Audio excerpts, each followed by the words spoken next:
Hello, everyone. How you doing? Good. Yeah. Good. Welcome back. Before we get started, anyone want to give us a recap? Still Give a recap. a suspicious lack of inspiration after that boss fight. I mean, to be fair, there was a lot of inspirations used last time. And it's funny because I'm considering the boss fight to be that whole night. That whole night with Van Casterkin, Robin, everything. That's a boss fight as far as I'm concerned. It had the mental toll that a boss fight does. Right. Yes, Allura, please, by all means. Awesome. Cool. So, yeah. When last we left off, we were on the last little stretch of Cinderlands before we were supposed to hit the Shawanti. There were a couple of conversations that needed to take place, several of which were actually initiated by Annika, who's been proverbially stretching her legs, I guess. Spoke with Robin, which essentially was, dude, what the fuck? Followed by, tragic backstory TM, shared between angsty undead companions. And perhaps now they can be somewhat friends, sort of, kind of, hopefully, maybe, who knows. And then she went off to Van Casterkin and was just like, you're an idiot, but my sister likes you, so I'm gonna give you a riddle, and if you can get the riddle, you get a key. The key is to the bathroom, so you can stay for now. What a weird way to keep people from coming over. You lock the bathroom. You lock the bathroom. Oh, you want to stay over the night? Have you won the bathroom key yet? Oh, that sucks. I guess you'll have to go. That's where she keeps the antidote. Is this a thing that people do that I'm not aware of? It's a reference to... Anyways. Okay, got it. I just have this idea, like, in certain parts of the country, people just keep their bathrooms locked.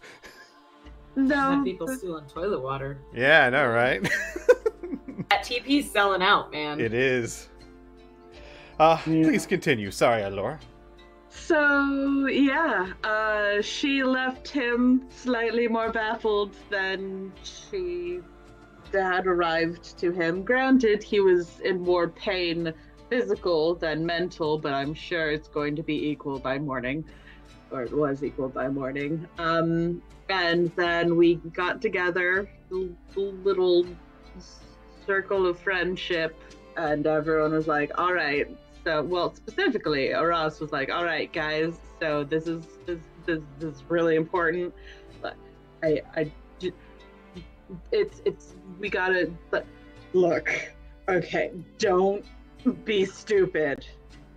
We cannot be stupid about this. And then was immediately bombarded with stupid questions, which is to be expected. She attempted to go over some of the more important customs and faux pas of the Shawanti, and then was greeted with, okay, but, like, can we fuck them, though? Like, this is very, like, I need to know the level of, like, how hard I can go and flirting. Looking at you, Giancarlo. It was an honest, serious question. Yes, I'm sure it was, Mr. Blackjack. One of many. One of many. And we almost sort of got the answers, I feel, right before we were surrounded by, oh my god, right before we were surrounded by a bunch of, oh god, what did you call them? Like, skull crushers. Skull crushers, who are apparently Shawanti, like, guards. And they were like, no, you can't fuck us because we're gonna fuck you up. And Ross was like, yeah, posturing's good. Posturing's fine. This is fine. We're not here to cause any trouble. And which she got an Arlen out of oh god, I'm really struggling with names today. So Tomi, yep, who is apparently a part of them right now, and was just like, step down, stand down, everyone. 2 hops this time, 1 hop this time. Cha-cha real smooth. I can't. I'm so tired. And then, yeah, she was like, hey, they're chill. Let's go talk to my dad. And on the way there, it was like, the fuck are you doing? And she was like, I'm trying to do my fucking black walk, man. Like, what do you want from me? I gotta do the thing. It's real important. And Ross is like, well, the fuck are you doing the black walk here for? And she was just like, listen, man, the shit, it's real rough. It's rough. Gotta do what you gotta do, man. And Ross was just like, that sounds suspicious, but okay. And then we went to the actual village. It's all intermingled with a bunch of graves and stuff, which is pretty cool. I guess, if you want to live in a cemetery. It's not like that sounds super awesome or anything like that. God, goth kid vibes. We had a conversation, very short, with Thousand Bones, and Robin walked around and found a really nice little old lady that he helped with some groceries and shit, and got nice stories, and was just like, this place is awesome. And then the fucking poultry popped up and were just like, sup bitch, we're here to fuck things. And everyone was like, ah shit. And so Amelia stayed away from the council, and I believe Robin did as well. Yes, maybe? No, Robin was there. Did he? With Namara and Iso, yeah. Shala and Iso stayed back. Oh, that's right. Yep. I'm sorry, yeah, it wasn't, no. So Iso was not there because Robin was trying to keep Namara away from Iso. Mm-hmm. I remember things. Sure, I'll take your word for it. Anyway, so yeah, Amelia stayed back because she was just like, Ralph doesn't need to know any of this in case this somehow fucks things up, or he's just a general asshole. I'm not gonna risk it. And yeah, we found out that we can do a whole bunch of stuff that's super dangerous to get brownie points with the Shanti. And I'm sure everything's gonna be just fine. Mm-hmm.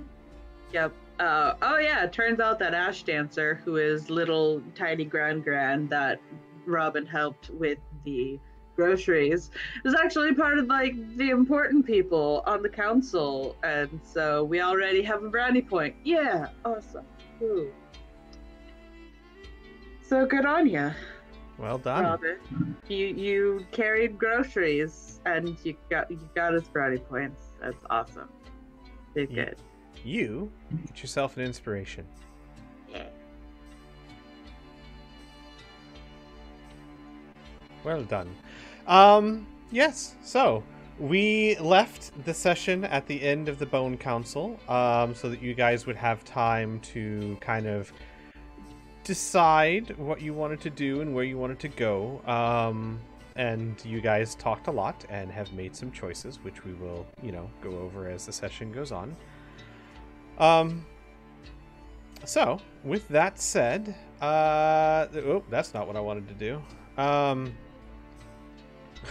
That was not what I wanted to do at all.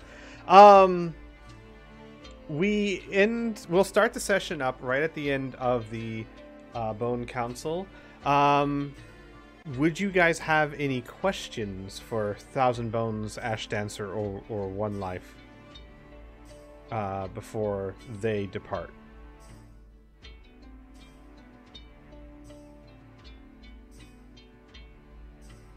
I mean, I would ask who the... Didn't he say he knew a truth speaker? He has heard, it was Ash Dancer. She has heard the Truth Seeker lives with the Skonqua. Okay. Oh, not the Skonqua. Let me pull up my Shawanti. Sklarqua. The ones that tend to be very distant and remote. Okay. But if you ask her who, she would say that she does not know them by name, only that she has heard stories that one resides among them.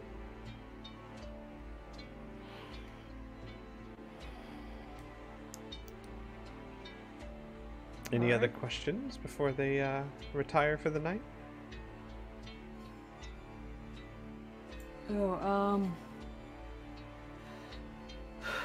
I would ask if they know where they are at this point in time, where the Skonqua? Yeah. Well, they are very difficult to track down. They are more distant than the rest of us, especially to Schnemmick. But last reports of them were far to the north in the Cinderlands. Okay. One Life says. I also want to ask on a different the Cinderlander. Has he been killing more people? The Cinderlander always does what the Cinderlander does. He is a demon, Ash Dancer says. Demons kill. That does not change until someone kills the demon. What And- if I... Mm-hmm. What if I said that he wasn't, or at least at one point in time, had been human? She cackles. Oh, child. Yes, I'm well aware the Cinderlander is not an actual demon in form, but I assure you, in heart, in mind, in ability, they are one and the same.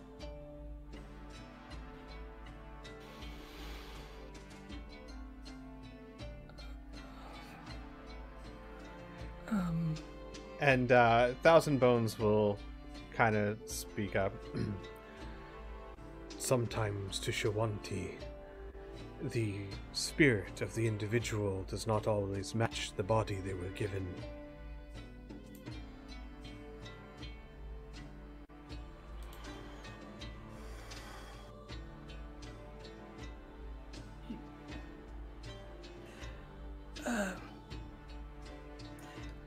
Sorry, I also wanted to know the Skull Clan. My thing is not loading up properly, so I can't remember the name of that.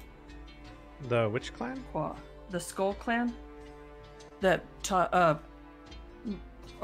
Arlen's mother is with? Ah, that's the sorry, the Skonqua.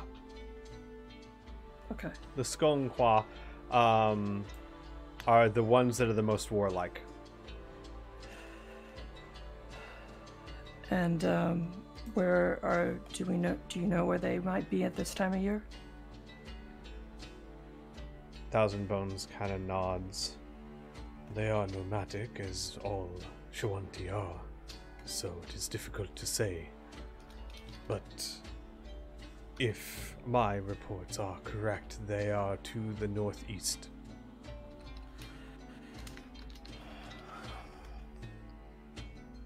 All right. I think we have a bit of traveling to do. Anybody else have any questions? Robin's just smiling like an idiot, adoring his old lady.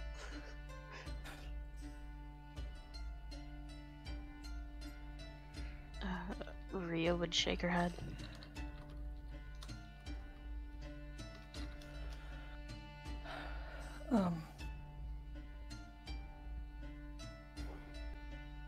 I guess if that's everything, we'll maybe set out. Well, maybe we want to stay here for a day or two before we leave. Rest. It's been a long journey on the road. Is that? And Thousand Bones will nod. No, yes. You will all rest tonight, and you will leave tomorrow evening after I have time to prepare gifts for you. Until then, the Calor Mountains are as your home. And he will walk up and he will embrace Aras. Welcome back, daughter, though short your journey must be. We should talk alone before you go. I figured we would. Do you have time tonight? Or Yes. maybe tomorrow? If you would like to walk with me now. And then he would turn to Ash Dancer and One Life and bow, or kind of tilt his head. Aras, you know that, and I think we've gone over this before, Shawanti don't really show respect the same way that many people do. Shawanti earn respect and are expected to be given to those who've earned it. So while One Life is the leader of the tribe, Thousand Bones is a shaman and a leader in his own right, so they treat each other almost as equals because they have both earned that respect. So Shawanti don't feel the need to be bowed to because they expect you to give them the respect they have earned. Does that make sense? Mm-hmm. And then Thousand Bones would motion to you and start walking off with you alone. Ash Dancer would get up and stretch and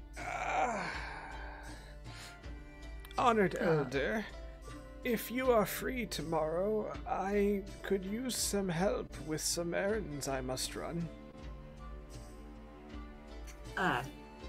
Robin will kind of bounce on his heels and stop leaning against stuff like a slug, and nod and say, I will come find you. Good. Such a spry man. And she starts shuffling away.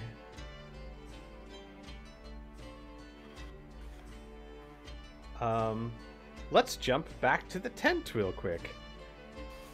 Hey there, Annika / Elora. How you doing?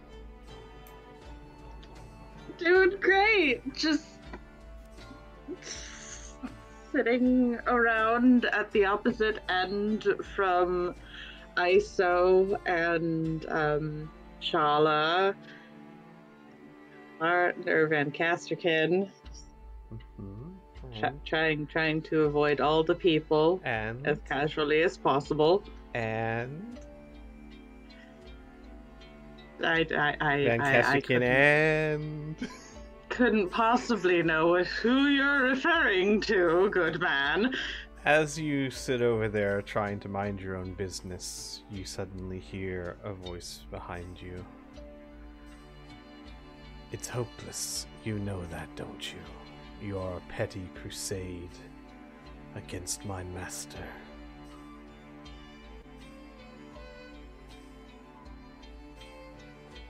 And what master would that be?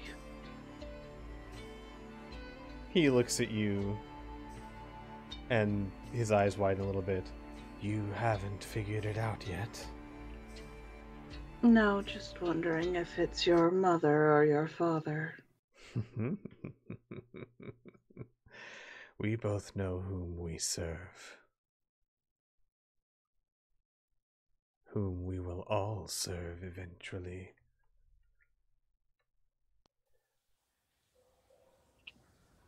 It's a shame that you don't pay her the respect due.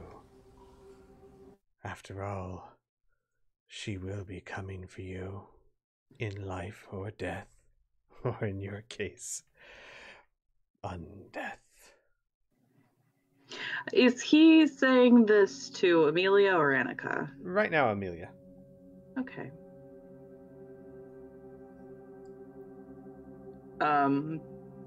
Amelia would shake her head, kind of bury herself back in the book, trying to ignore him. And Annika would put a hand on her hip, roll her eyes. Honestly, always the teacher's pet. Can never really do anything for yourself, could you? Rolth will look at her.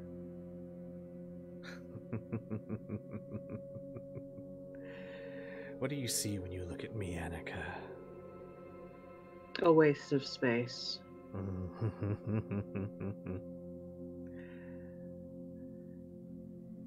Would it pain you to know that I'm not quite the failure you thought I was? Oh yes, you killed me. Good job, bravo. He claps his hands. And you think you won. But you never stopped to think, did you, what I was doing, what my purpose was? You never stopped to consider why we would unleash a plague on an entire town? Because if you had taken 1 second to even consider why, you might realize that I had won before you ever stepped into that temple. Life or no life.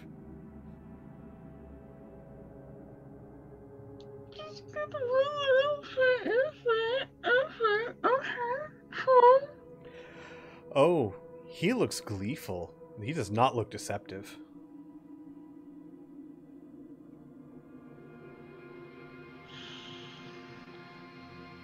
So would it be?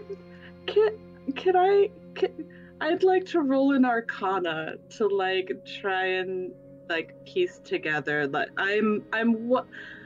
Me personally, I'm wondering if the entirety of that plague was meant to be some kind of sacrifice. Mm-hmm. Go ahead and roll Arcana. Hard to say. I mean, if you needed a mass sacrifice, then a plague would be a good way to do it. But a sacrifice to what? To who? To a god? To a powerful lich? Could be anything, really. It's hard to say, but I mean, if you needed a lot of death, that's a really grisly way to do it. I mean, depends on what you're sacrificing to. Mm-hmm.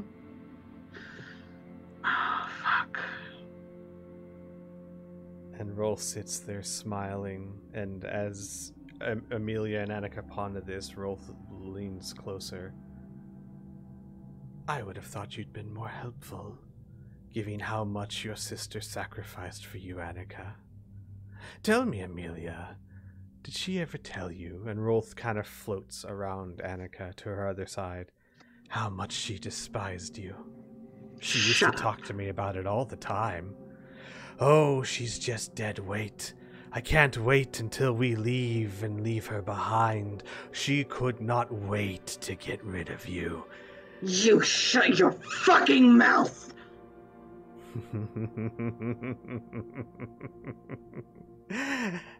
Ask her. Ask her if I'm lying.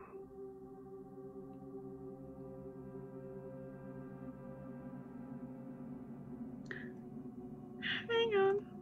Mm-hmm. Hold on. Wait just a minute. Mm-hmm. Very well done. Okay.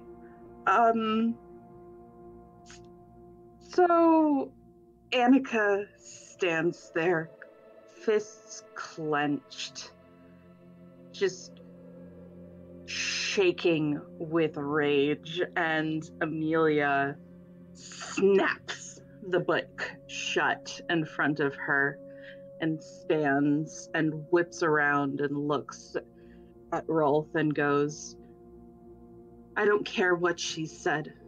I don't care what she's done. We've both done terrible things.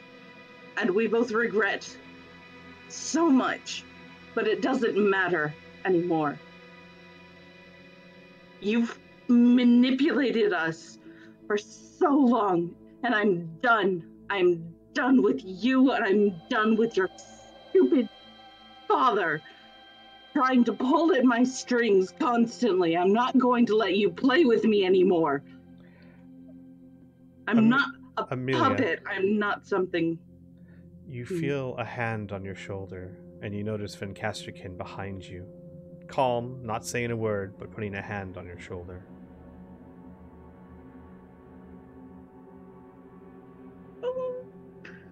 She looks she looks back to him, and there's a pause, and her demeanor becomes social distancing. Okay. God damn. Did you wash your hands? No. She stands straighter, and the angry shaking subsides, and she looks so much more confident and solid in herself than Rolth would have ever seen her look. Even in the fight against him, she was still trembling with either fear or anger, something, but now she's just... It's almost a moment of defiance against whatever emotion he's invoking in her. And she looks him dead in the eyes and gives him a little bit of a smile. Family forgives. And I suppose that's not something you would understand, would it? His eyes narrow and his smile disappears. Do they? And he looks at Annika. Tell me, Annika, you never loved me, but you did enjoy the attention. You loved being loved. Unfortunately for you, I always wanted Amelia. Father wouldn't let me touch her, wouldn't let me spoil her. But to understand, every time we laid together, it wasn't you I thought of. And then he looks back to Amelia. Manipulate you. Oh, my dear sweet child. I haven't even begun. I need Annika to roll a wisdom saving throw, please. Oh, that's fine. Cool. It's just gonna... Okay. Annika pretty good. feels herself moving as Rolth lifts his hand, as Annika is not on exactly your plane of existence. And she cannot stop herself from moving towards you as Rolth begins to giggle. And Annika places a hand directly into Amelia. And you take... Oh no. No. 5 points of psychic damage. Cool. That's fine. And Rolth just laughs. I'm starting to enjoy this spell. And with that, his form fades back into shadow. So, is this just like her literally reaching into like her torso or something? So, let me throw you into secret room for just a second. Secrets, cool, awesome. Hi there. Uh-huh. So, hang on a second. Oh, well, I guess the viewers can see this. So, I'm going to leave some of this up to you. Annika is going to have trouble not being controlled. It's not great she won't ever be fully controlled, right? But she Mhm. is not on your plane. She is a spectral spirit, which means she is far more susceptible to Rolth. And he's getting stronger. The damage, I will leave up to you. I don't want to tell you how to play Amelia. I don't want to tell you what would or would not upset her, but it is psychic damage, so it could be due to the magic, or it could be due to Rolth just hitting her where it hurts. That is in your wheelhouse. Play it how you would like. Make sense? Mhm. So it could very much be, I mean, you took psychic damage. It's part of the spell that has been cast upon all of you. Now, whether it was psychic damage from Annika, from Rolth, or just from Amelia just not being able to handle this mentally, I leave to you to roleplay as you wish. Okay. Cool. All right. Cool. All right. All right. Going back up. Mhm. I'm sure you'll find out. Get Hi, your everyone. shit together. Hello. Just gonna make just do it real quick. Okay, cool. So Amelia clutches at her head and sways, probably knocks back into Varric a little bit as she starts to shake a little again. What's And Annika doing? Annika, since Rolf disappeared, I'm guessing she regained control. Complete, yes. Her eyes are wide and she looks down at her hands. Did she feel anything, or it was just like a separation of herself, or like she was just pulled on strings? She felt an overriding sense of menace. She didn't physically feel Amelia, but she felt the overriding urge to hurt her. So this felt like her own will, essentially. No, definitely not. No, it felt like will was being imposed upon her. It was very clear that this was Rolf's menace acting through her, but she felt it as if it was inside of her. Gotcha. So her eyes go wide and she looks down at her hands, and the shaking comes back as she just lets out this hissing growl. That filthy son of a bitch. Oh, it's not enough that he had to die. No, I'm gonna find his soul and I'm going to rip it to shreds. Amelia, are you? And Amelia actually takes a small step back.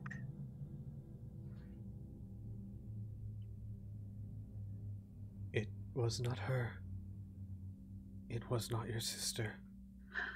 I know. That's I'm gonna go sit down. And Amelia's gonna try and go sit down in a corner and try and calm down. Yeah. Varric's gonna look at Annika. It wasn't you. I know it wasn't me.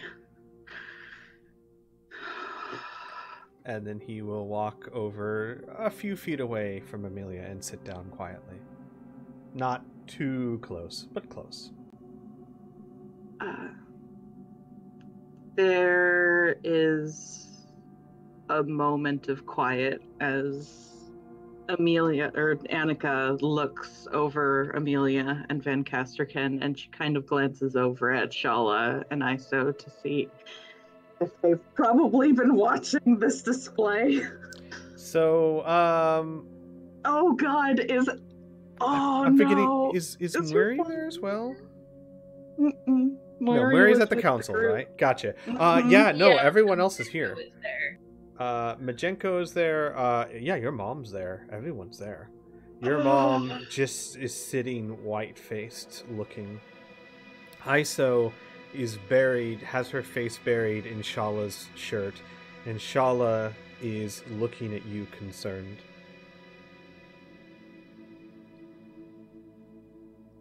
And after a few moments, you hear Vincarlo on the other side of the room. They're getting stronger. This isn't good.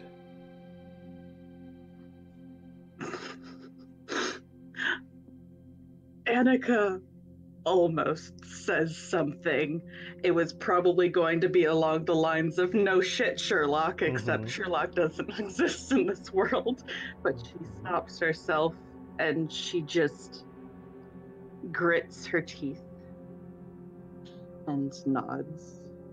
And she, glancing once more at her mother and then to her sister, she goes out the front door and she will sit there invisible until the rest of the group comes back.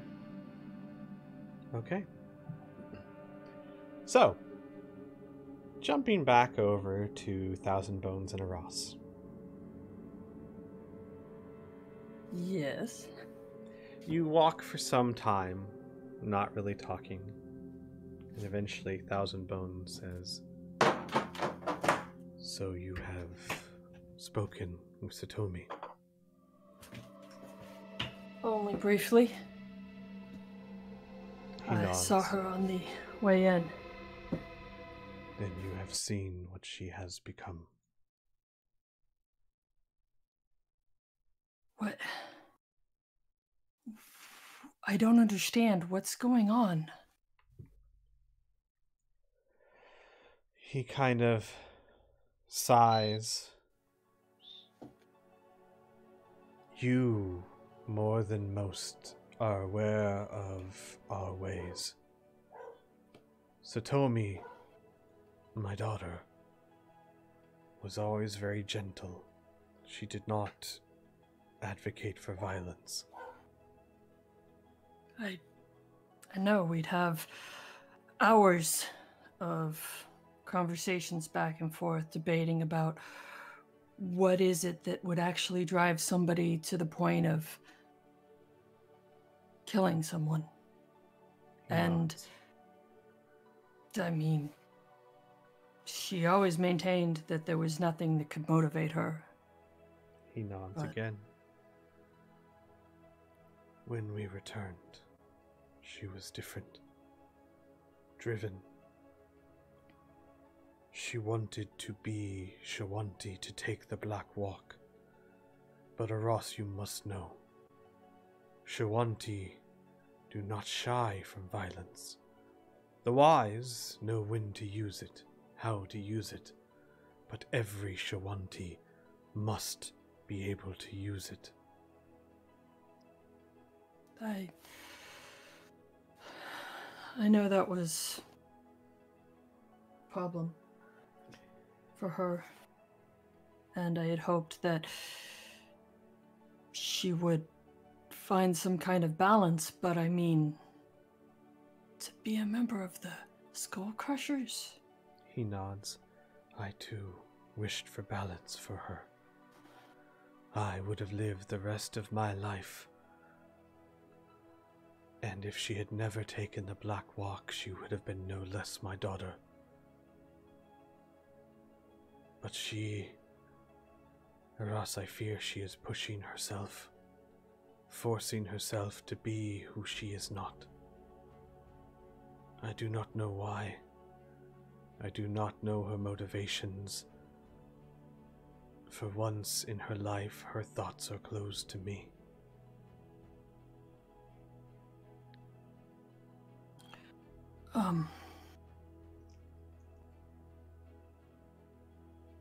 Okay.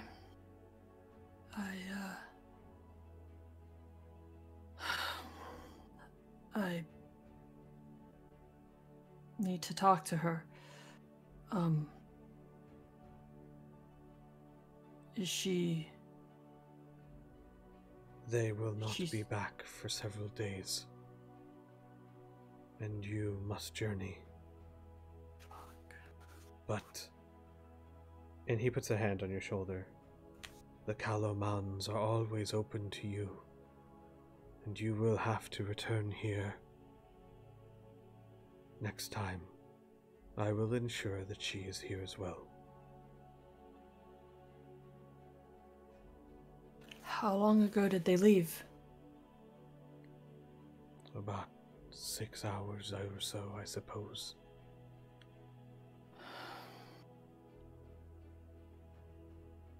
All right. I am proud of her determination.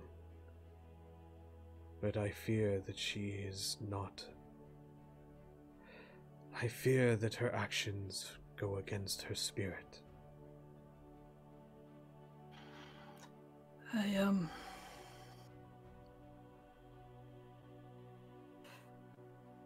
How was she after I left, before she went to the city, before you were?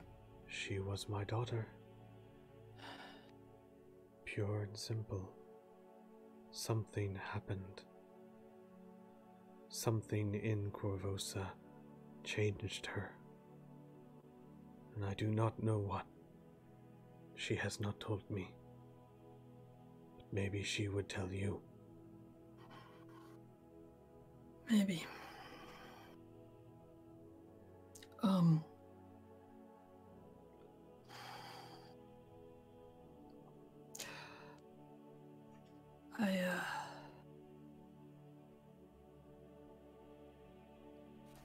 I don't know what to say.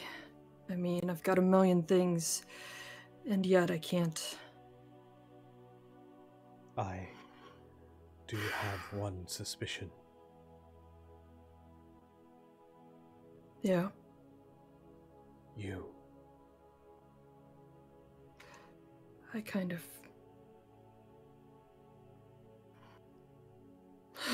yeah. You were I kind of killed. figured.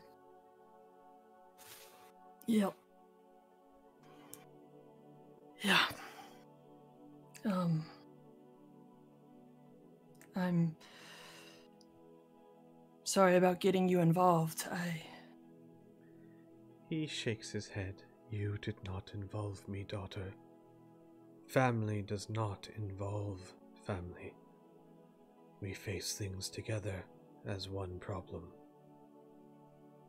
I can't help but think maybe they were tracking my brother's notebook instead of me. And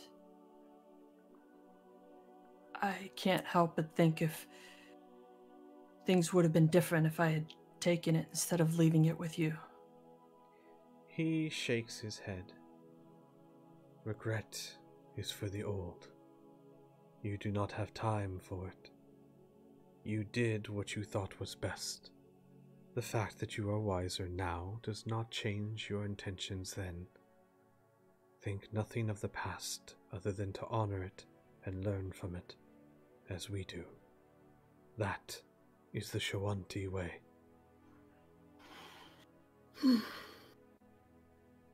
Yes, Father. I've been learning a lot from my past, and I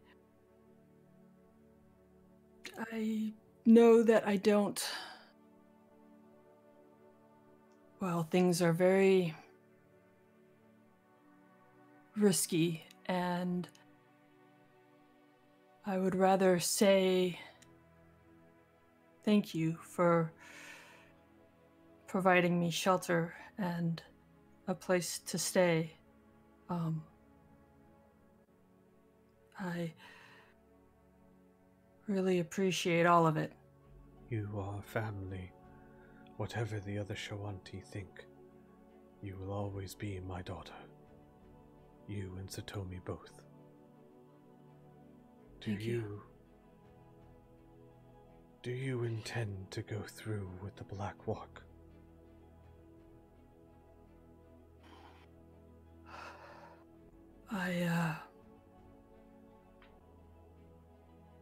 I intend to follow this path I'm on. I'm not exactly sure where it's leading me. I've been spending a lot of time with Desna. His eyes widen. You have. Right? All those hours of me being a non-believer. Maybe some of that wisdom and knowledge finally sunk in. I'm sorry, daughter. I do not mean to laugh at you. Quite the contrary. I am struck by the irony. It would seem that Satomi has learned much from you, and perhaps you have learned some from her. Maybe, but I also learned a lot from you too. One of the first things we did in Corvosa, we found, while I was looking for Gadrian, I found a guy, and they were using a bunch of orphans, slave labor of sorts. And I mean, I couldn't turn them away after all the kindness you showed me. And Satomi, all the orphans you had found and cared for. He smiles. We have to take care of our own, whether that's family or community. Then you have left your mark. If you are to pass, there will be those to carry your legacy. And he nods to himself. This is good. Roll me an insight check.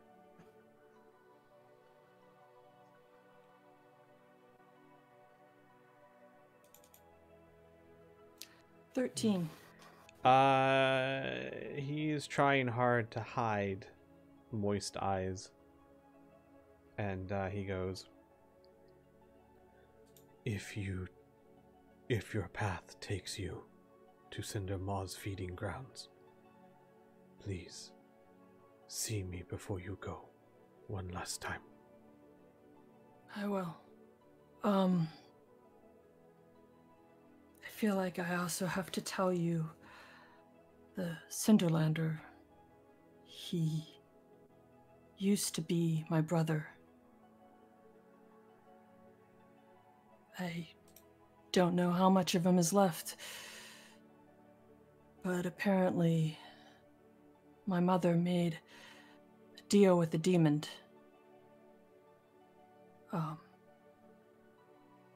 His eyebrow raises. Ashanti? My mother was Shanti from the Skonqua Spoke tribe. with a demon. My father had done some work there trying to repair relations. But he's a typical Corvosan and holds the same ignorances about who and what are civilized behavior. And they gave her as an exchange or payment. Her firstborn son, my brother, had something wrong, and she made a deal that if the demon would spare his life, she would give the demon her secondborn, me. Somewhere along the way, apparently because of this deal, or maybe because of the original illness or disease that he had, my brother went crazy. and she came back to the Shawanti, to her tribe, and I guess that's maybe when the killing started.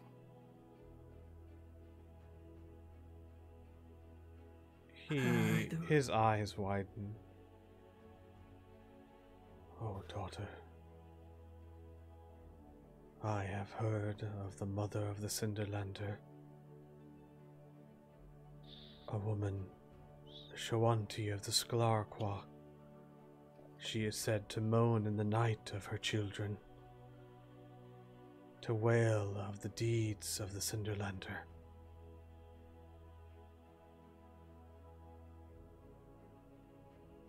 Do you think he's redeemable? He shakes his head. No. I didn't think so. But if you intend to find your mother, find the clan of the sun. She will be waiting for you, I'm sure.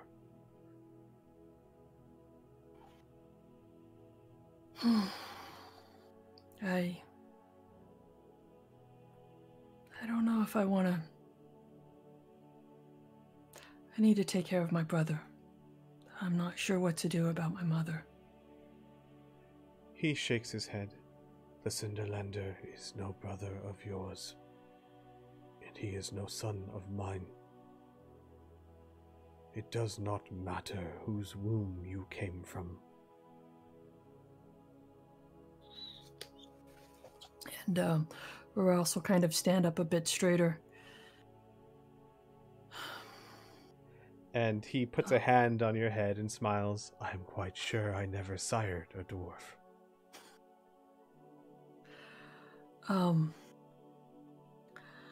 Life is funny. I mean, out of curiosity, how tall is Thousand Bones? Like 7'2". Holy crap. Tall man. Yep. Shawanti tend to be big. It is believed, you would know this, it is believed that at some point in the Shawanti lineage there was giant blood mixed in. Way long ago. Well, how's your arm doing? Seems to have. He nods and flexes it. It is as it always was. Magic and the ancestors are wonderful things. When they walk with you. He nods.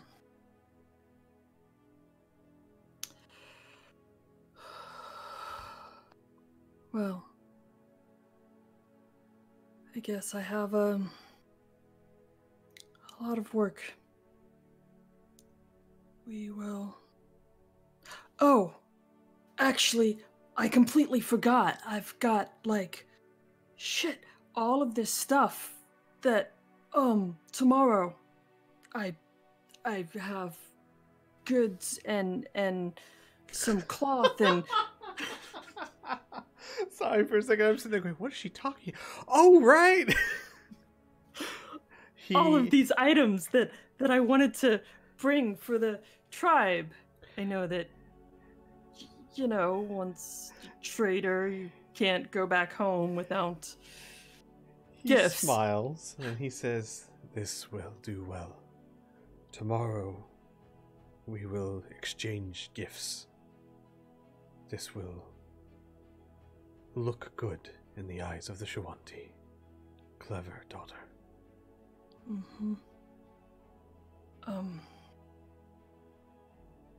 And I'll do a better job of staying in touch. I know Moiri was able to message you that one time. I'll have her send some messages some more. He nods. Do not trouble yourself all the time. You are no child that needs me looking after you. But a father does worry.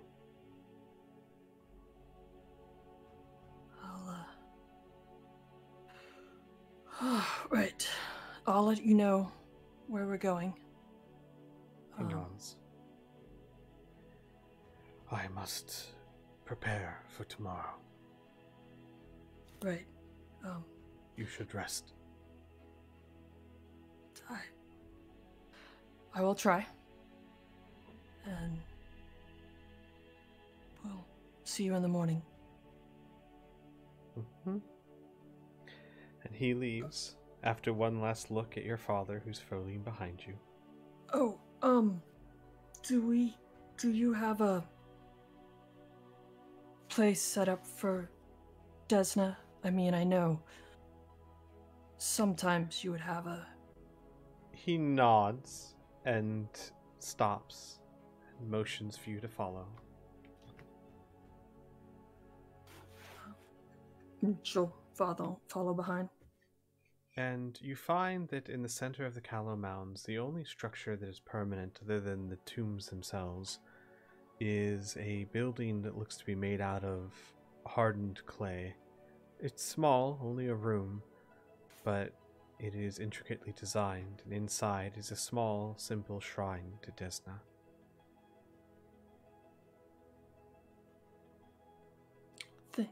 Thank you. I think, I'll be here for a little while. You know, I've never visited a shrine before. For Desna. So. He nods. And then leaves.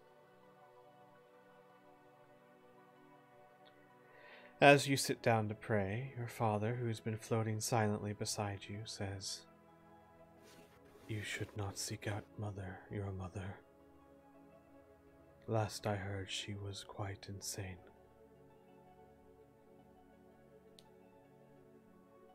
Perhaps I might know someone who can help her.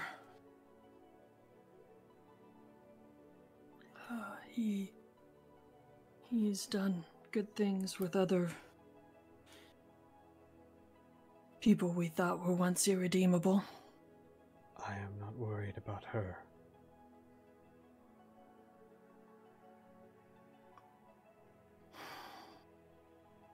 Well,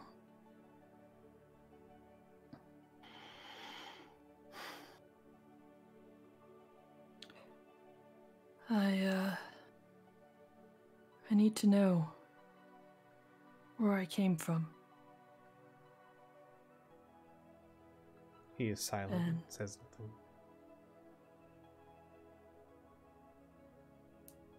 I don't know if I'll actually talk to her or not, but I need to at least see her.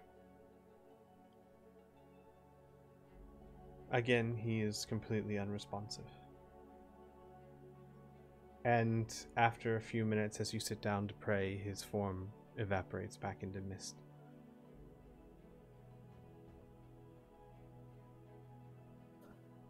Okay. All right. Robin? Nope. We can just keep on going. No, it's actually fairly simple. I mean, Namara's been quite pleased with you tonight. She simply rides on your shoulder and giggles the whole time.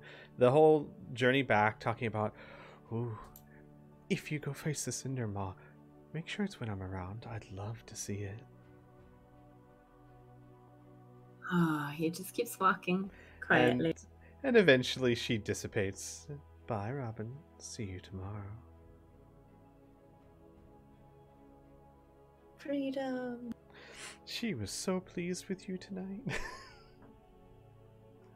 Yeah. Anything any of the players would want to do before you all basically settle down to sleep? Oh, I should also mention where Paula was with you the whole time. She would converse with you briefly about what lies before you. Unfortunately, she doesn't know much about Shwanti. So she's basically like, I don't know. This all seems so complicated. Well, I'll be here every day at least if you need help somehow. And she just kind of holds her hands up helplessly and passes them through you. The presence of a friend is always welcome. Oh, and I intend to play it to its fullest. And she would eventually, of course, evaporate as well. So when Mary gets back to the kind of central tent, what is the state of everybody? Oh boy. So I'll start with the NPCs and then I'll get to Amelia. Yeah, I'm wondering how noticeable the fallout is. Ilda is sitting outside the tent reading a book with apparently no one else outside. No, if she went out, Annika would still be there, but she would just be very quiet. Okay, so she would be visible? Mm-hmm. Gotcha. Yes, the second Annika left the tent, Ilda went to go sit near her. Knowing that I want to be near my daughter, but I know her. This is not the time to talk to her. It's a very bad time to talk. Bad time. So she goes back to studying. Vencarlo is chewing on the end of a pipe that is not lit. Flack is snoring, rolled up in Toby. Triana is outside the tent practicing her chain. Claire is probably asleep, snoring a little bit. And then Varric is about 3 feet away from Amelia, sitting quietly, cross-legged, against the wall of the tent. And Amelia is... ? Amelia, about how long would it be between the 20 minutes, the end 30 of that minutes? 20, 30 minutes? Mm-hmm. Yeah, she would just kind of be curled up, hugging herself on the floor, not visibly shaking, but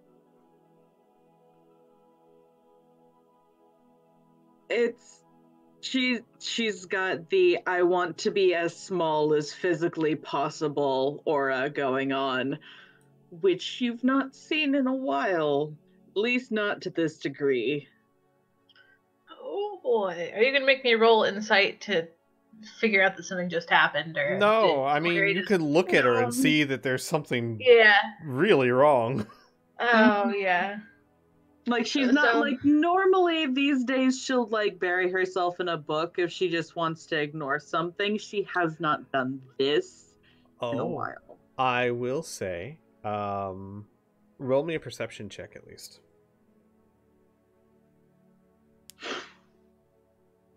Okay, gosh, Miri, your perception. Jesus fucking Christ. You do see Varric staring at her, worried and cradling his hand, but he's wearing gloves, so.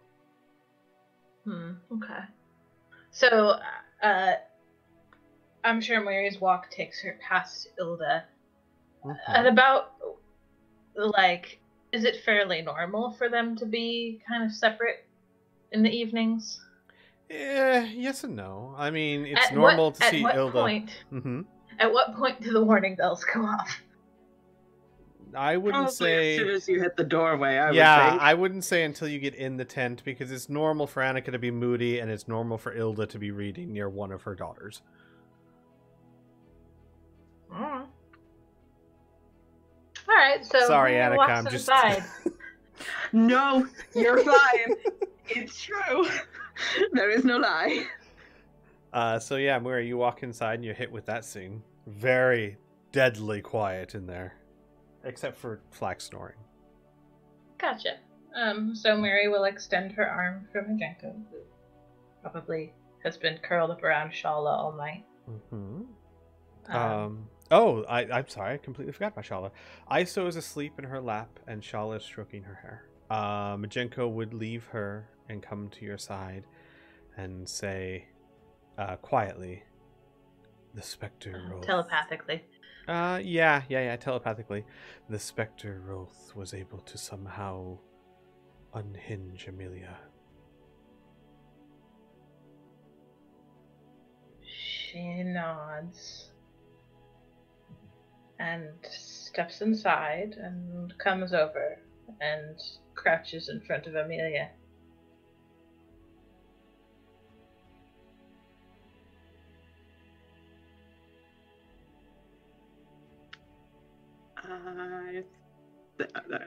You gonna say anything or just wait?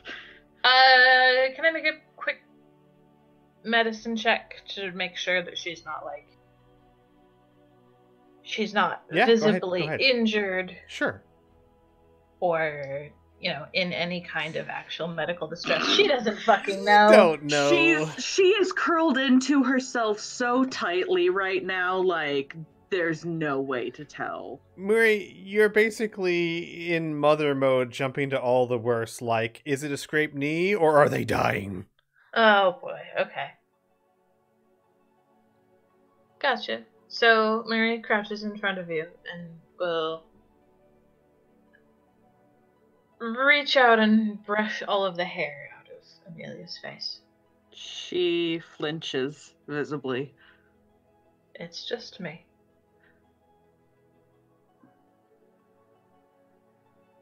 Something happened.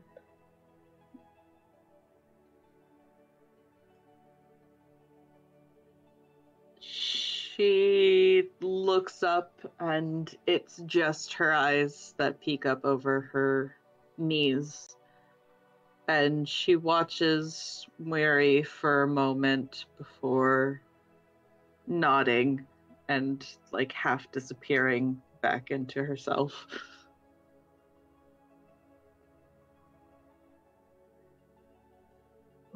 Worry not. I won't ask you the details.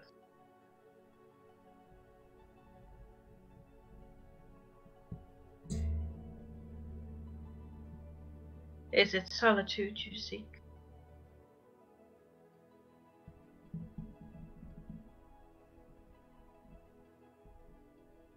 There's a pause, and she frowns a little bit, kind of looks past you at the floor. And it's clear she's trying to decide.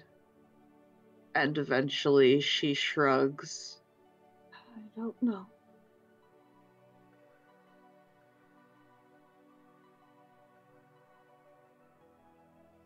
She nods slowly and will sit down next to Amelia.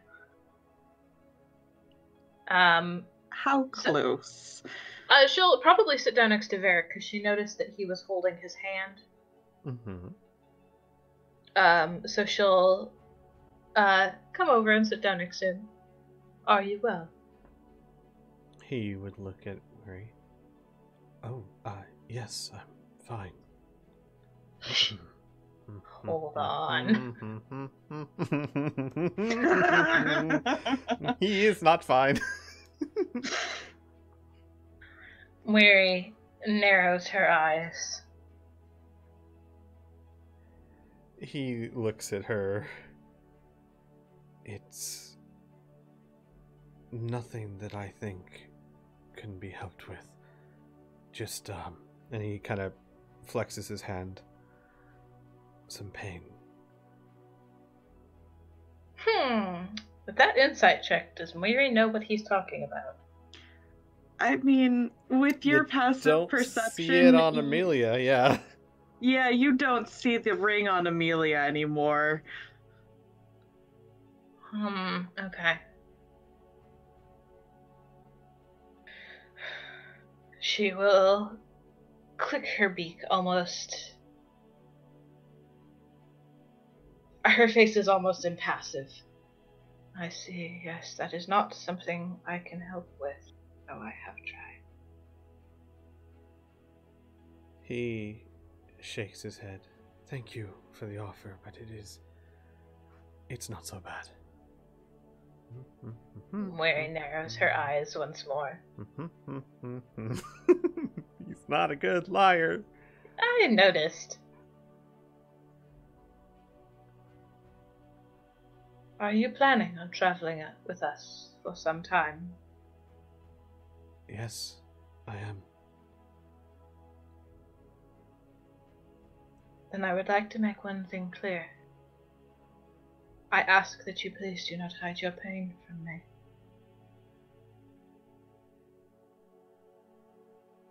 Roll me a persuasion check, Murray. I suck at these. I know. Oof, not today you don't. +0. He will nod and will slowly remove the glove, and you see the ring fused into his finger, red welts running down his arm. Then I will not hide it from you, then. She nods and looks it over, makes sure it's not... I mean, it's the Ring of Hunger. She can't really do anything about it, but she can at least make sure that it is not causing any structural problems for his body. Definitely. And when you're done, he will put the glove back on. And he'll say, I'll tell you if it feels different. She nods. If you are to be part of this group, then it is my responsibility and my honor to be that which keeps you alive. And she waves her talons in the air, and there's a couple sparks of magic. He nods. If you need me for anything, you may call upon me at any time.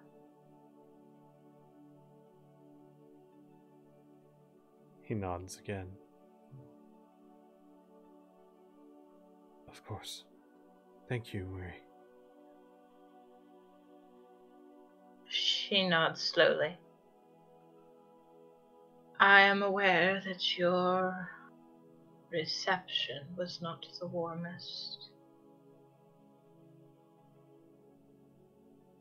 He looks around. No, everyone here... Oh, well. Yes, Robin. And his eyes kind of look down towards the floor as if he's considering something.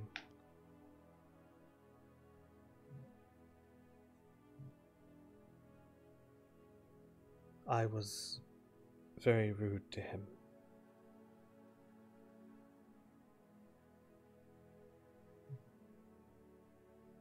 She cocks her head. Were you? He nods. She doesn't believe that. No, I mean, why would you? When's Varric ever been rude to... He was trying to kill you guys politely. Uh-huh.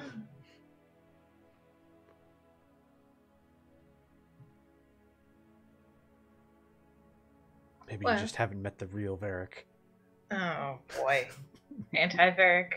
Is that another anti we have to worry about? Maybe. They're onto us. Oh shit. I freaking knew it. The Ring of Hunger's finally come home. No. Oh boy. Alright, sorry. Yes. Yeah, Mary just finishes her examination and puts a hand on his shoulder, and then we'll leave y'all alone, I guess, and come sit with Shala and probably be fairly quiet for the night. Shala will actually gently place ISO in your lap and smile warmly at you, and then stand up to go find Rhea. Oh, okay. That works too.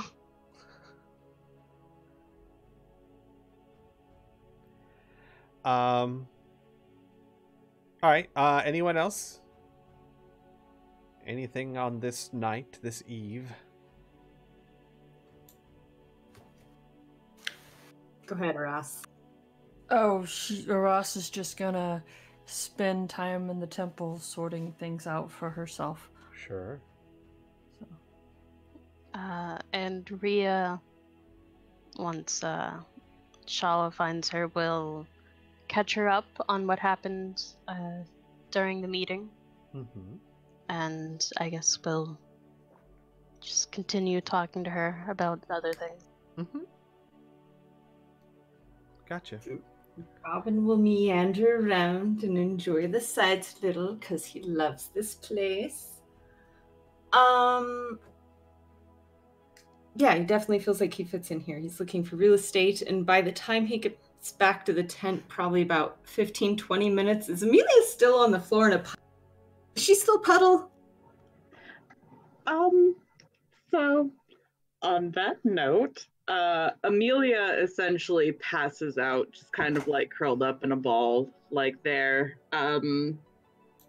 As you're approaching the tent, though, Annika would stop you.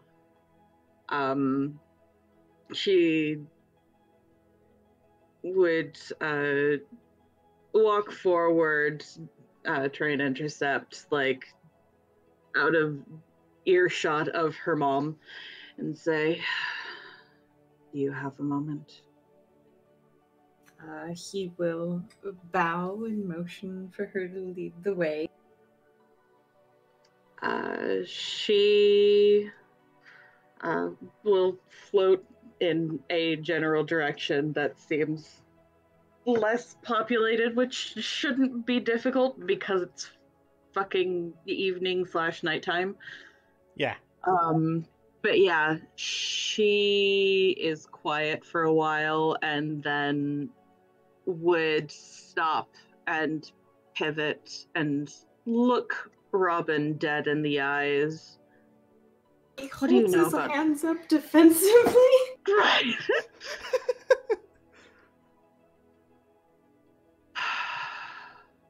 What do you know about destroying souls?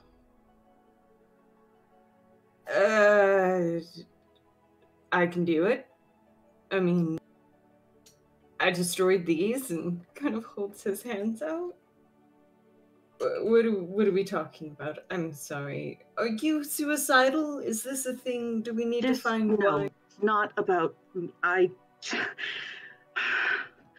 Rolf. He needs to cease existing. Death is too good for him. Slow down. What happened? She takes a moment, and you and she both know that neither of you can breathe. Neither of you need to breathe. Her even less than you. But you can see, like, the visible effort of her trying to just calm down.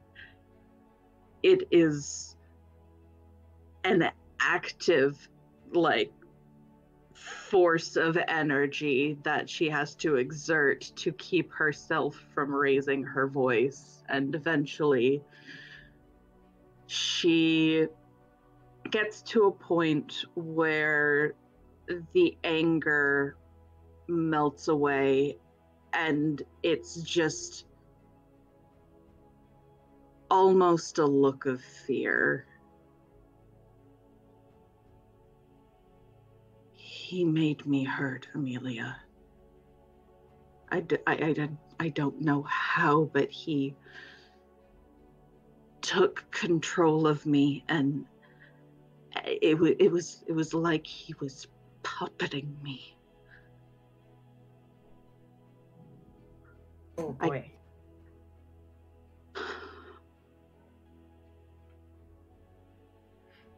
He's gonna sit down somewhere. Robin, in your mind, you hear an echo of Namara. They're not afraid of them. They really should be. Yeah. He's gonna sit down and he's gonna pat the ground next to himself for Annika, even though she doesn't really have anything. It's fine.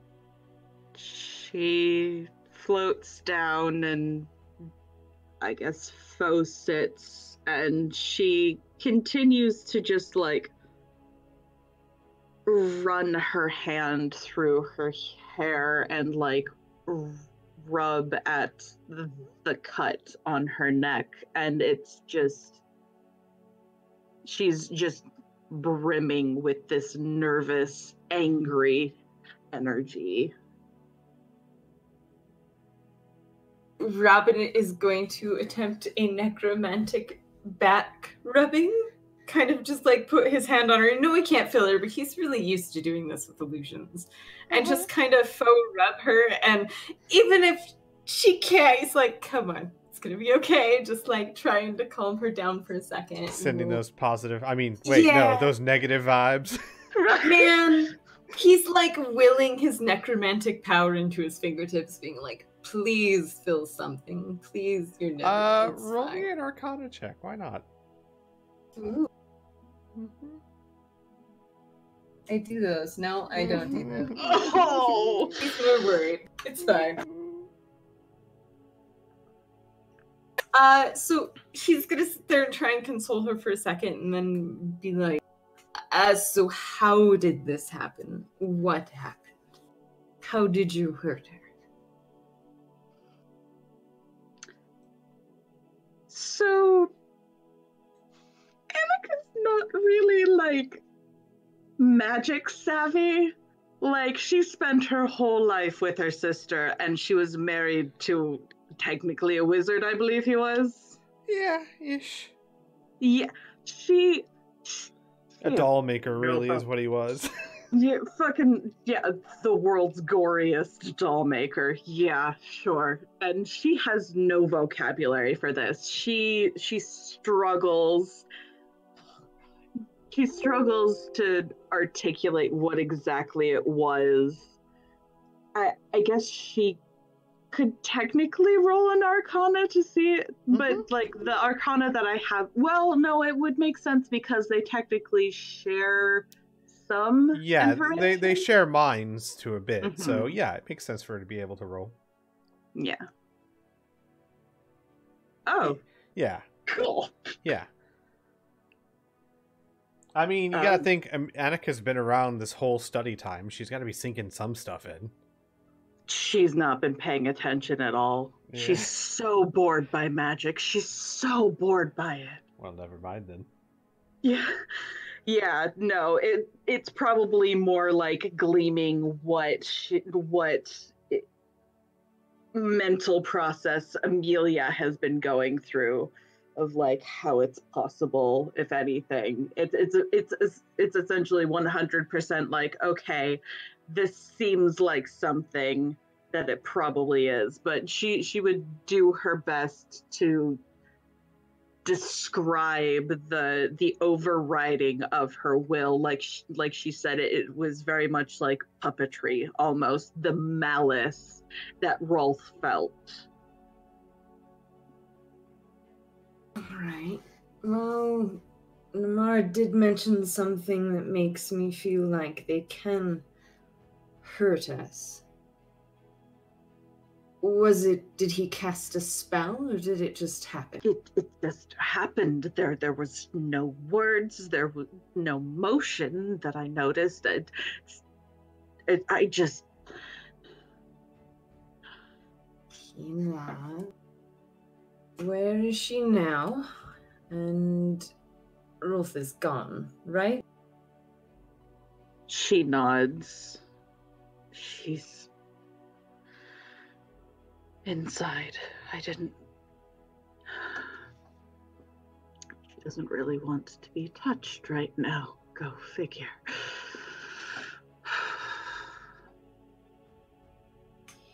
He nods. Are you alright, Annika? Do I look alright, Robin?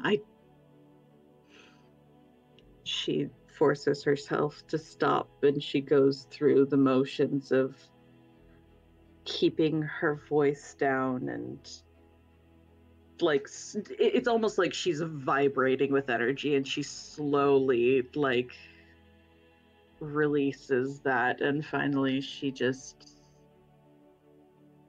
lets out this plume of smoke from her mouth. He was dead, Robin. He was dead, and he was gone. And it made it so much easier. And now he's back. and I can't do a goddamn thing to step between him and my sister. Annika, you're forgetting. This is just a spell. He may be here, but he's still dead. And we'll get rid of him. We just need to find Shala's brother to do that. And if they're hunting us and Isolanda, then they're probably not far behind. So they'll come to us. It's not enough. I don't care if we're able to end the spell. He needs to just cease existing. Then when all this is over, I'll help you destroy his soul.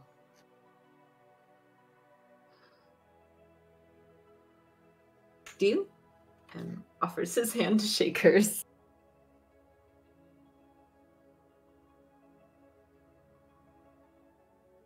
She looks down at the hand and looks back up at Robin, and it's just this exhausted, defeated posture.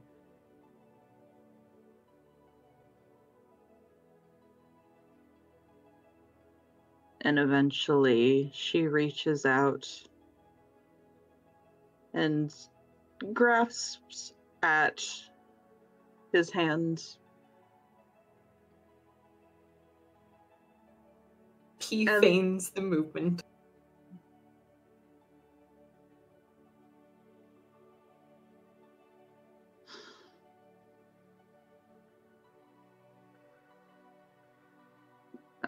She feigns it with him and then just kind of lets go. And she looks up at him. And she goes very quiet as she just kind of watches his face for a time. If you want a little insight, you should go for it. But otherwise, she's just gonna kind of be very, very quiet. He got pretty eyes. He's really bad at he this, does. but he does. He has very pretty eyes. I don't know, it's not really like a deception or something, but like, I guess, like, you know, It's fine. there's something very, very unsaid there. And after a while, she just kind of floats up and looks away, runs her hand through her hair again. Thank you, Robin. I know Amelia means a lot to you, but thank you. He smiles and bows, says, well, I kind of like this getting along with you thing. I mean, how do you feel about your couple thousand years? And smiles very wide at her and kind of motions back at the tent. I better go check on them. She nods and kind of waves him away towards... I'll probably wander around a little bit. Just keep an eye out, I guess. Don't be gone too long. He'll go to the tent. All right. You make your way. Mm-hmm. How's the form of Puddle? Oh, man. Amelia's just, like, passed out. Like, she was in a very tight, like, self-compressed ball, but now she's just kind of, like, passed out, like, arms loosely wrapped around, her knees. And she looks fucking exhausted. Robin walks in, evaluates everyone, just kind of standing in the middle of the room, and then is going to look over towards Van Casterkin and do the come here motion. Like, Okay. Hang on 1 second. Rhea, you have a plus? Yeah, but with what's happening, Yeah. I'm kind of second guessing myself. Okay, that's fine. We'll do this first. Yeah. That's more than fine. Van Kastrikin looks at him and, without a word, stands up and walks over to him. Robin will lean in and quietly whisper, "Pick her up without waking her." He will nod. Oh, man. Robin's scrawny and he knows it, so he might as well use the person they're using. I know, but I'm just wondering if he can do this. What's his strength? It's not no. It's not a matter of picking her up. It's a matter of picking her up without waking her. yeah, it's the dex versus strength. Robin will help. Yeah, okay. So let's do this with advantage. I mean, he's got pretty good dex. It shouldn't be that bad. Oh my god. So, Robin, this buffoon, this oaf of a man, bends down and quietly, calmly, without a hair on her head moving, lifts her up. And his hands are as steady as stone. Robin will move over to the side and layer some blankets and some pillows and find wherever the bedding is, where I assume people are just kind of in the sides on bedding of some. Mm-hmm. And he'll fluff something up and he will point down for him to place. He will gently lay her down.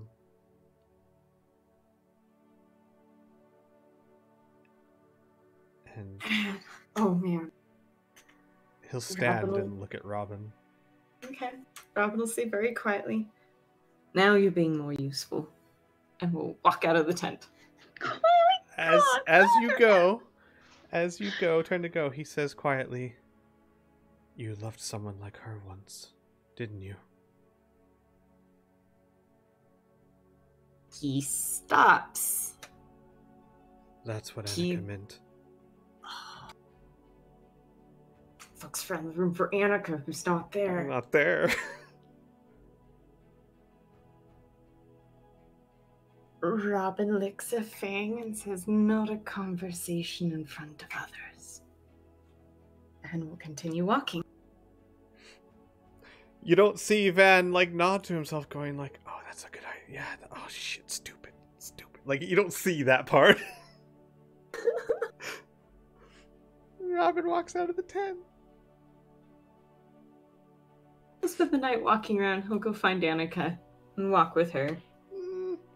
How audible was that to Mary, who was in the same room and probably no more than a roll couple me a feet away? perception check, because it was very quiet, but you are very observant, so let's find out. Oof, no.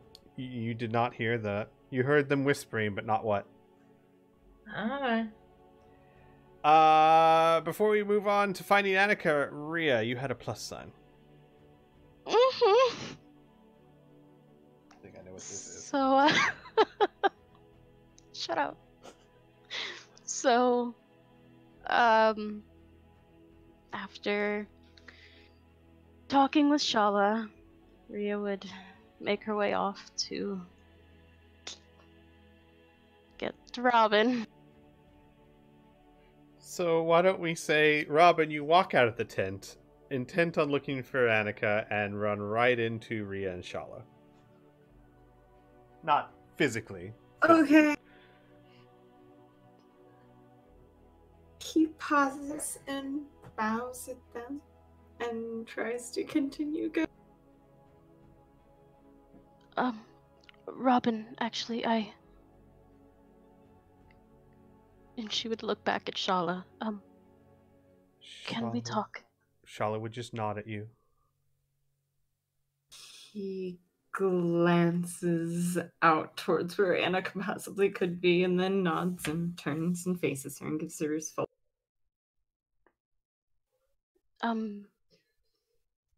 Over here. and she would try to get them a bit more privacy away from everyone. Poor Robin.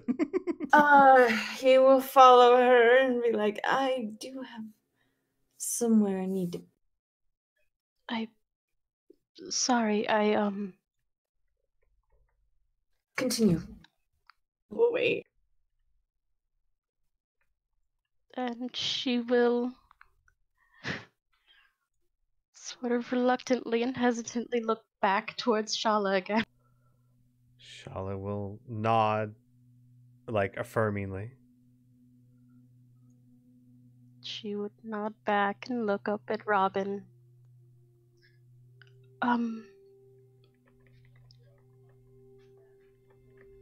Robin, have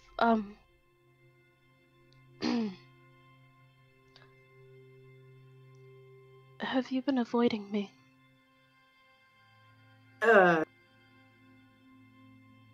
He looks a little bit uncomfortable suddenly. Yes, I have. I apologize if it bothers you.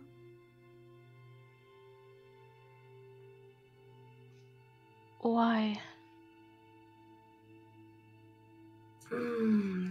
Could we maybe not do this? We could. It's nothing you need to worry about, really. Something on my end.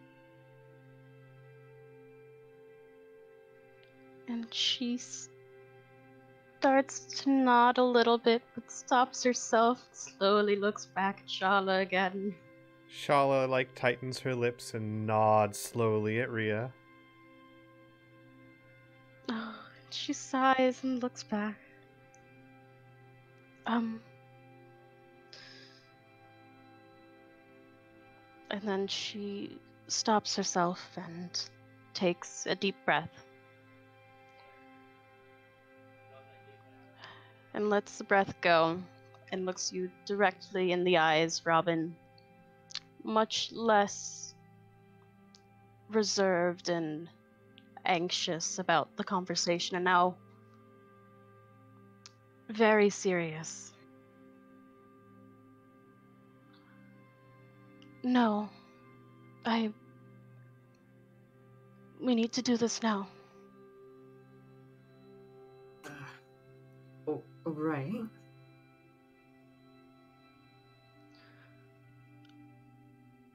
Robin, why have you been avoiding me?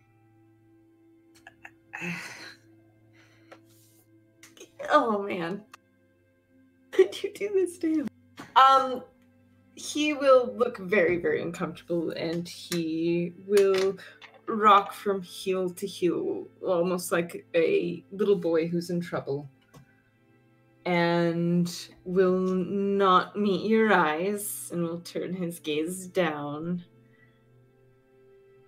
I feel I've been taken advantage of for a situation I don't necessarily approve of. It wasn't that I necessarily approved of it, it was that... And it glances even farther away, longing to rather be walking with the dead girl. I felt a little bit used, if I could, and I did not expect that from you, and it let me down a little bit. So it is definitely a situation on my end, and I apologize thoroughly. I did not mean to disrupt your nature. And shuffles heavily. And her face falls. I used. Robin, what did I do?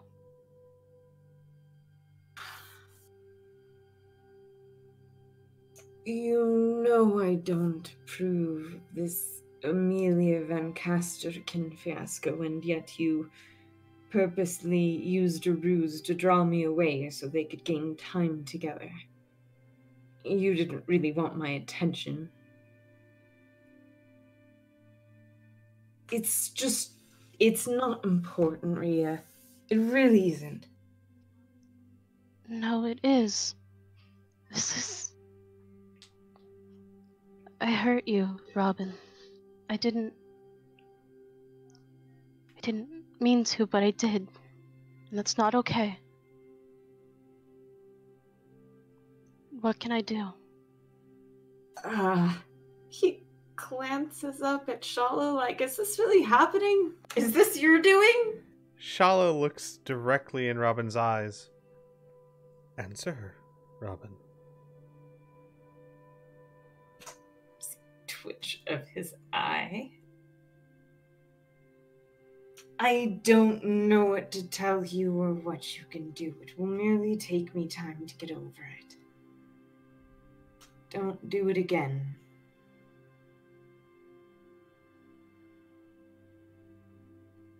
And it would be her turn to look down, and she would nod.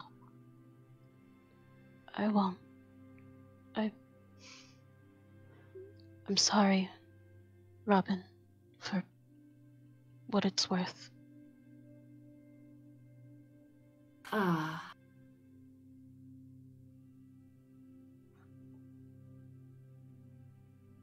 try very hard not to look at Shala, and he will actually go to his knees and take forcefully Ria's hand and look at her and take a deep breath and say, I understand.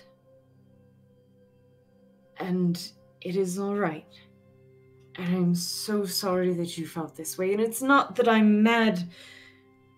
I'm just a little bit hurt, and I'm not angry with you, I promise. And just kind of looks a little lost and will start ranting and drow, seeming apologies. Ria? Mm-hmm. Shala would come beside you and kind of press you down and get to her knees so that, I was going to say, is level with Robin, but that wouldn't quite be level. Much more level than Ria will be.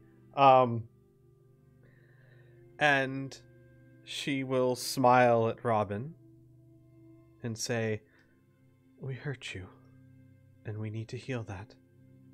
So, and she'll look at Ria, so every day we're going to come to you, Robin, and we're going to ask you if your heart is still wounded. And we need you to be honest with us. And we will come every day and ask and try everything we can until your answer is no. And she looks at Ria, right? She just nods.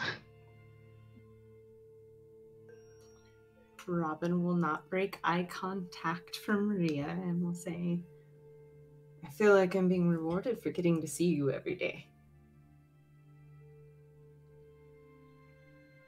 And kind of smiles a little bit at that, nods, and will stand up and point in the direction of Annika.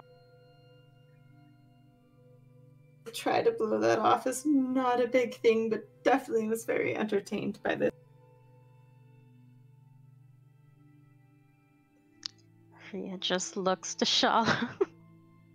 Shala kind of shrugs and she goes, I only know how to talk to them. I don't know how effective it is. Says it outright.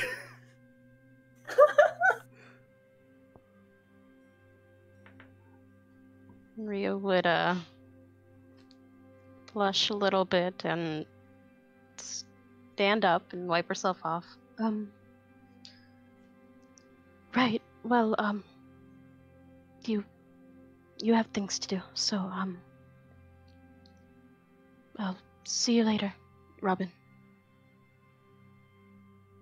He will stand there and smile and watch them for a minute longer before taking off to the street to have no important conversation with Annika whatsoever. Right. None He's whatsoever. just going to stalk. Gotcha. He's just going to keep her company. Shala would say one thing before she goes as well. She would say, thank you, Robin, for keeping your word to me.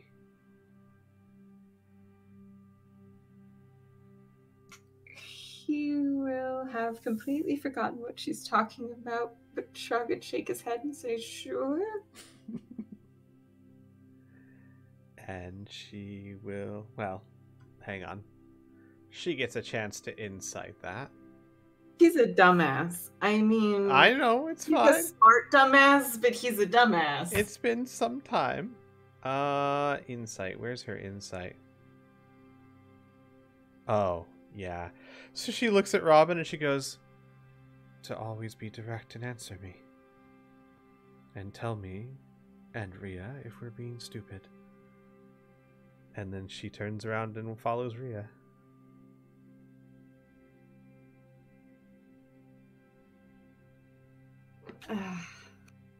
Okay. Off to stalk Annika. Stalks Annika. Does not engage her, just stalks her. No, he'll walk along beside her. He'll hang out with her. He'll talk to her about things if she wants to talk to him. But he's just going to go keep her company because, I mean, unless if he sees somebody that wants to hang out, needs help, or looks particularly interested in talking to the two dead people. Shawanti seem to all be asleep with a few exceptions. Okay. So he'll just keep her company. She You, seems like she was stressed. you will both notice that the burial mounds that are in and all around you and among you, some of them glow very faintly blue in the night. The runes on them.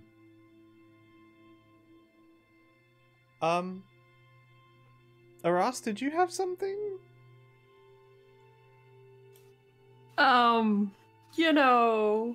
Maybe. Mm-hmm. So, in the temple, I was told or informed there was like sacramental wine of sorts. It's not a wine per se, it's more like a moonshine. So Aras is going to drink quite a bit, probably more than she should. And not that anybody else can see this, but she'll be staring at like the picture that she carries with her that she drew of in the forest with the fox. And then she'll start looking for her bag and realize she doesn't have any kind of instrument with her.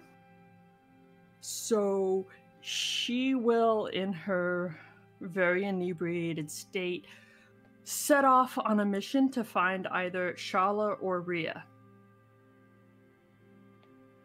Well, lucky for you, they're together.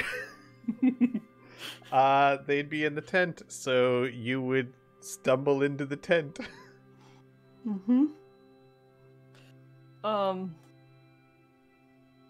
And she will go up to them and ask first if they know the song The Orphan's Lament.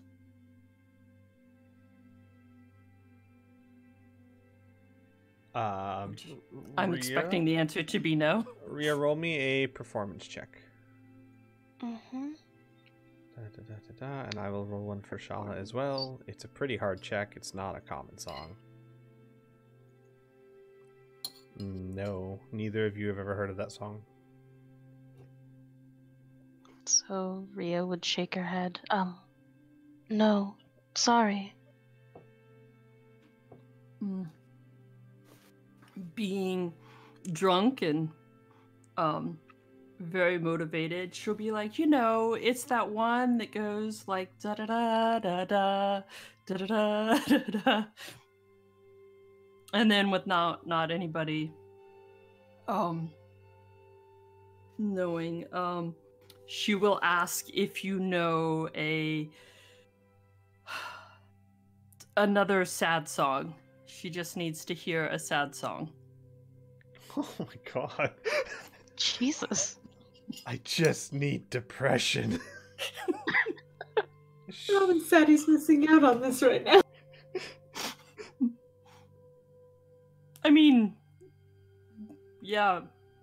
So, yeah.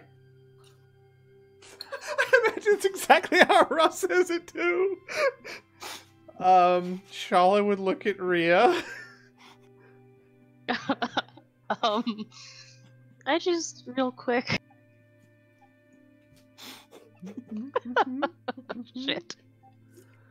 What are you trying to learn? Just what exactly the fuck is happening right now? Yeah, Ross, that's kind of up to you. I mean, you're not hiding anything. How easy is it to read your emotions right now? Oh, it's pretty easy because, like, she will just, she's pretty drunk, and then she'll just be like, I broke her. You know,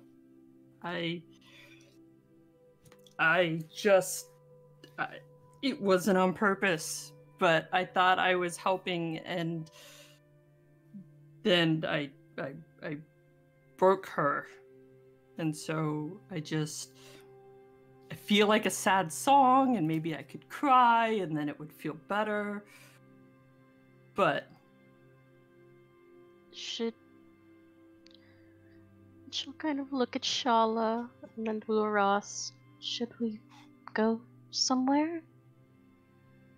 Do you need to talk, Ross?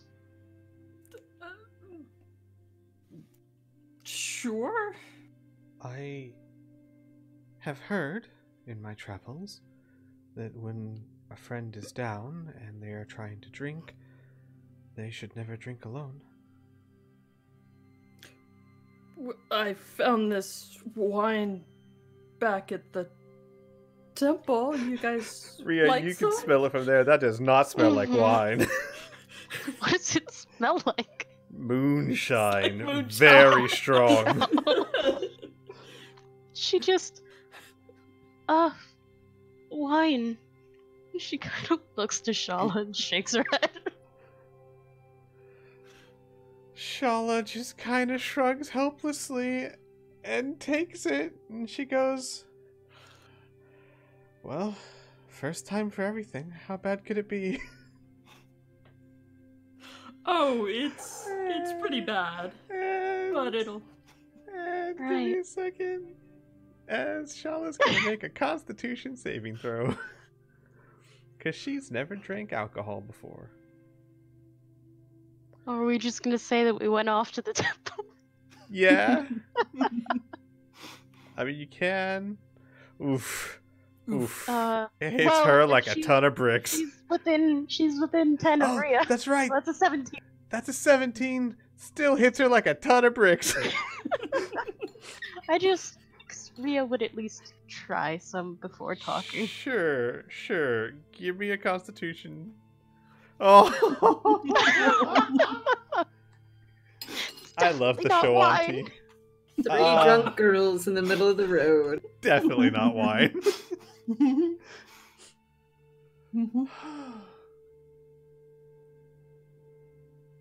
Yep. So, everyone gets a little bit tipsy. Mm-hmm. And I imagine a lot of, you don't need a sad song. Ross, you don't... Rhea, tell her, she doesn't need a sad song. Rhea would shake her head. No, But... Ross. Who did you break? Satomi. I broke Satomi. I mean, I didn't break her, but I guess me no longer being me, and she'll like hold her hand up to like 2 feet above her, you know, to mention like where her height when she was a half elf. You know, like I'm no longer me, I'm no longer up here. And I guess that broke her. She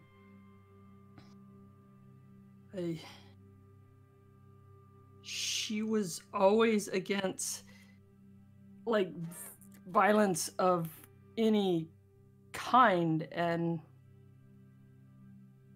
I mean, I knew that. Oh man,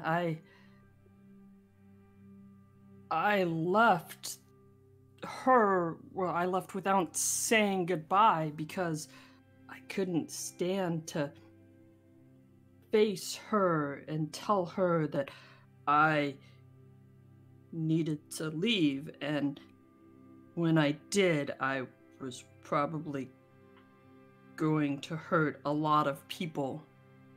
I mean, for good reason. You know, I'm not like a random murderer killing people, but No, I mean... No, you're not. Right?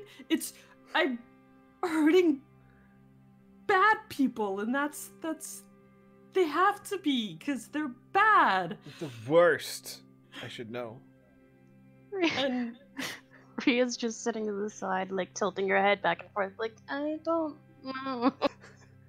but I mean, that was like the worst thing, because it made me a person from Corvosa who murdered people.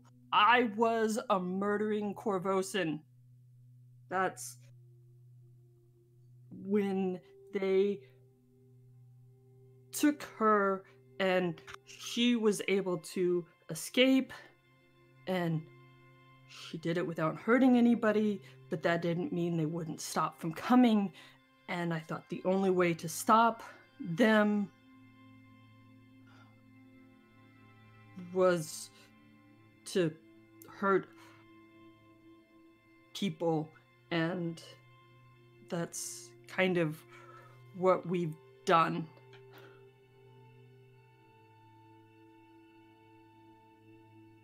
I mean, we've helped a lot of people along the way, but... So, how did you break her? Well, you saw her at the ball, Ria, and you were there too. I did. You danced with her. Danced with I her. did. Uh-huh.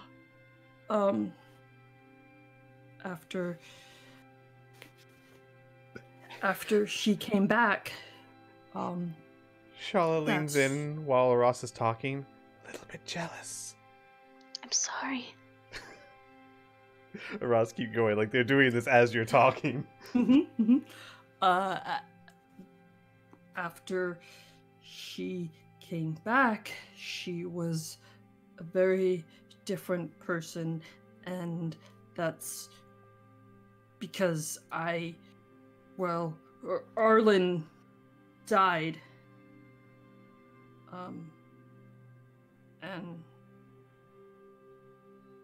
I died. Oh no. Ria, what if your dance broke her? No. Wait, I broke her? Maybe? Oh, It was me. I broke her. I'm so sorry. She said you danced with her and then she was broken. No, not. Like, they're both, like, almost in tears. But she has,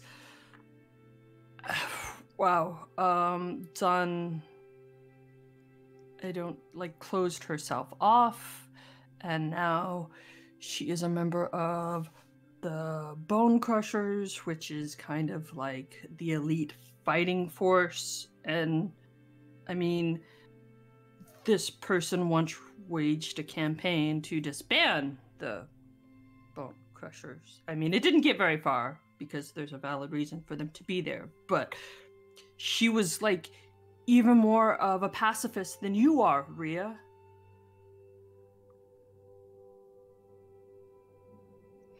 And I broke her. No, you didn't. She like starts stumbling to stand. No, we have to find her. I have to fix this. I broke her. Shala like stands up with you, supporting each other. No, it's okay. It's okay. You didn't know. We'll go find her, and we'll tell her that we're gonna tell her every day that we wounded her heart until she doesn't feel that way anymore. She nods emphatically. I have to fix this. Aras, I'm sorry. come here, Aras. We gotta go find her. She's not here. She's gone. We have to find her. I love how the dwarf is the most sober one. She left, and she won't be back until after we go and we come back. So, it wasn't you. It was me. I broke her, and I don't know how to put her back together, and I don't.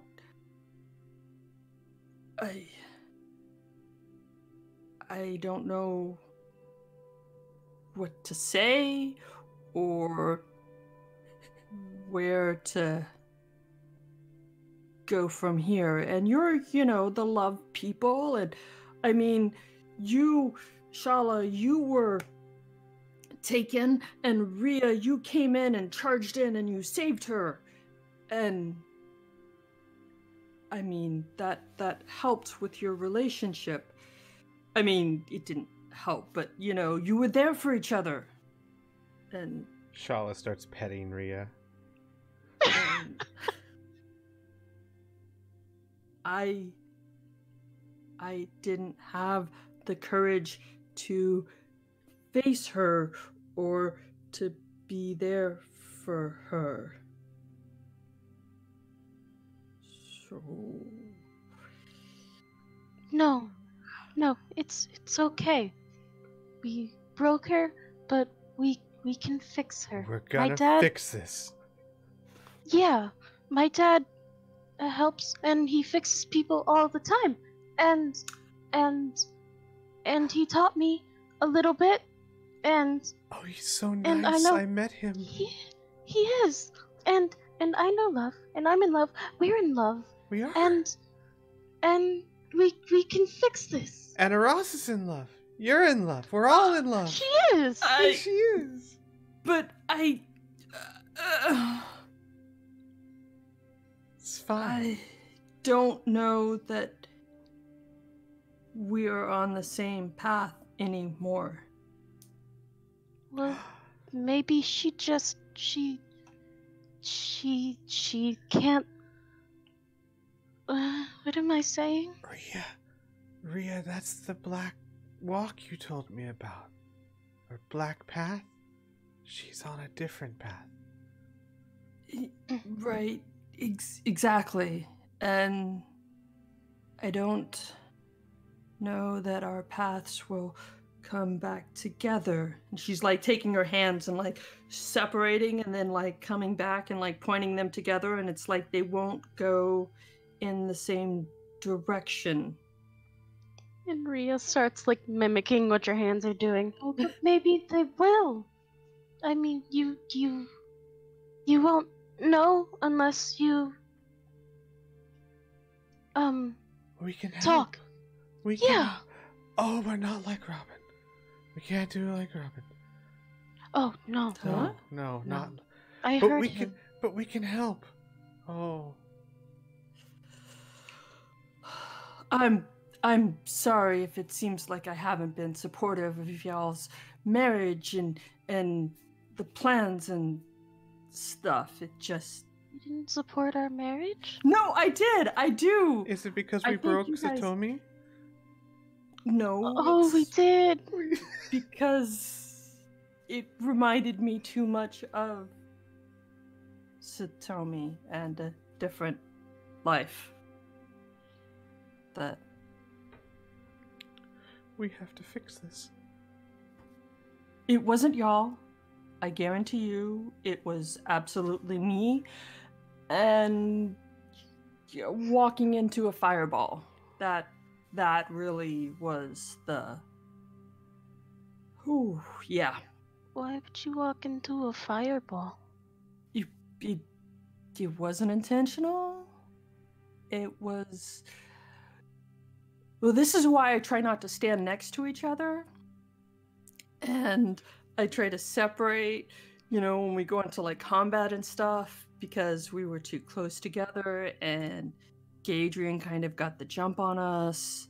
And so if he hadn't, then maybe I could have, stayed who I was. Oh. But now, because I died and I came back, and now, like, I don't think I think that maybe I don't know what will happen or how long I'll be around. And you know, Rhea, I,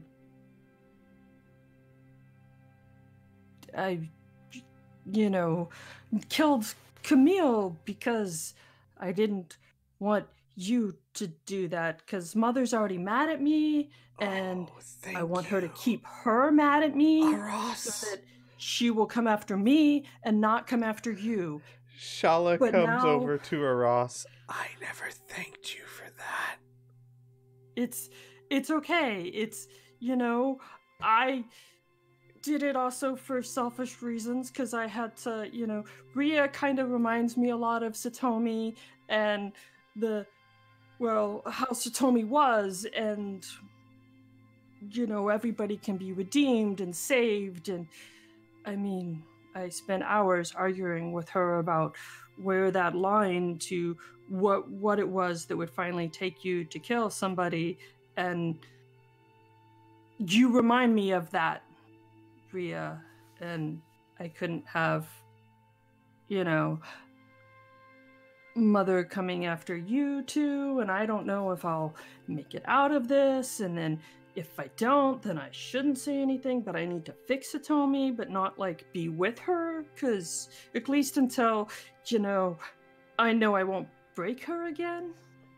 Shala puts a finger on your lips and goes, shh, shh, shh, shh, shh, shh. All right. So, and she, like, puts an arm around both your shoulders and gathers you in. So, Aras has been avoiding our wedding because of a fireball. And one of us broke Satomi, and we need to fix it. Rhea nods, and I remind Aras of a wall. Oh, yes. What? Of a wall? Shala nods. Rhea also nods. No, you remind me of, like, not to hurt people. Like, okay, I pull out my gun, my thunder cannon, and I'm like, see, it's the barrel, it's not the barrel, the stock, the part you put up against your shoulders, like next to where you look through and where the bullet comes out, it reminds me to look at everything through how I thought Satomi would look through situations. You're explaining how the gun works, and Rhea's just nodding like she understands what's going on. It's not about the gun, it's the fox on the gun. It reminds me to not to stop and to think about This is going to people. go all night. I will say, because this will go on for quite some time, Aras, you get the general impression, and Kadia, tell me if I'm wrong, I don't think I am. Shala and Rhea are dedicated to helping you. How exactly this is going to take shape might need to be decided at a most sort of point, but they are definitely committed to helping you. Yep.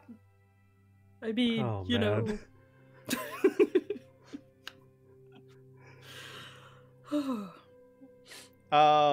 So Do that more often. with that, we're going to pass the night. You all get a full long rest, even the drunkards. Shala's gonna wake up with a horrendous hangover. Ross, maybe not you. You're a dwarf and you've drank before. This is not your first time. Rhea, I don't know about you. I don't know. Oof. Okay, never mind, Ross. You've got a hangover. It's my third time drinking. It's another con save. Uh-huh. I'm not There even was- rolling one for Shala. She's never drank before. It's hitting her. Okay. Yeah. Rhea's fine. She's drank before, just not moonshine. Rhea's fine. Everyone else isn't. You all get a long rest. You will be heading out this afternoon when Thousand Bones has his gifts ready. Aras, I know you will also be spending some part of the day getting your gifts ready as well. Someone roll me a d4 while I roll a d8 for good old Van. It's not horrible. You've done worse. Afternoon. Nice. Okay.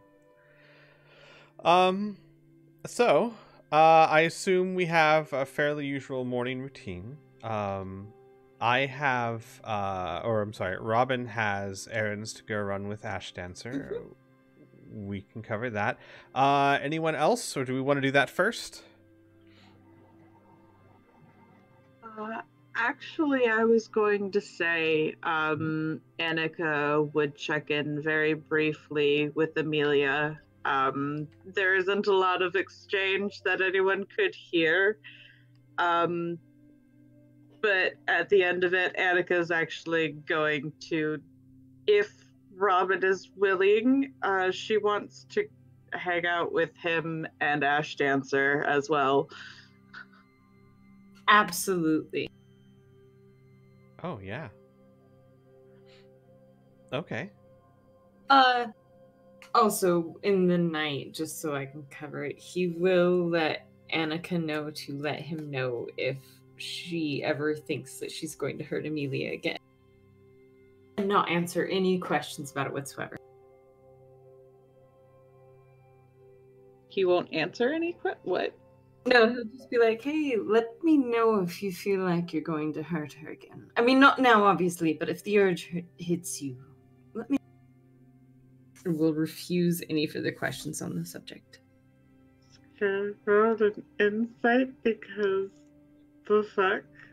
I mean, obviously, but like, the fuck?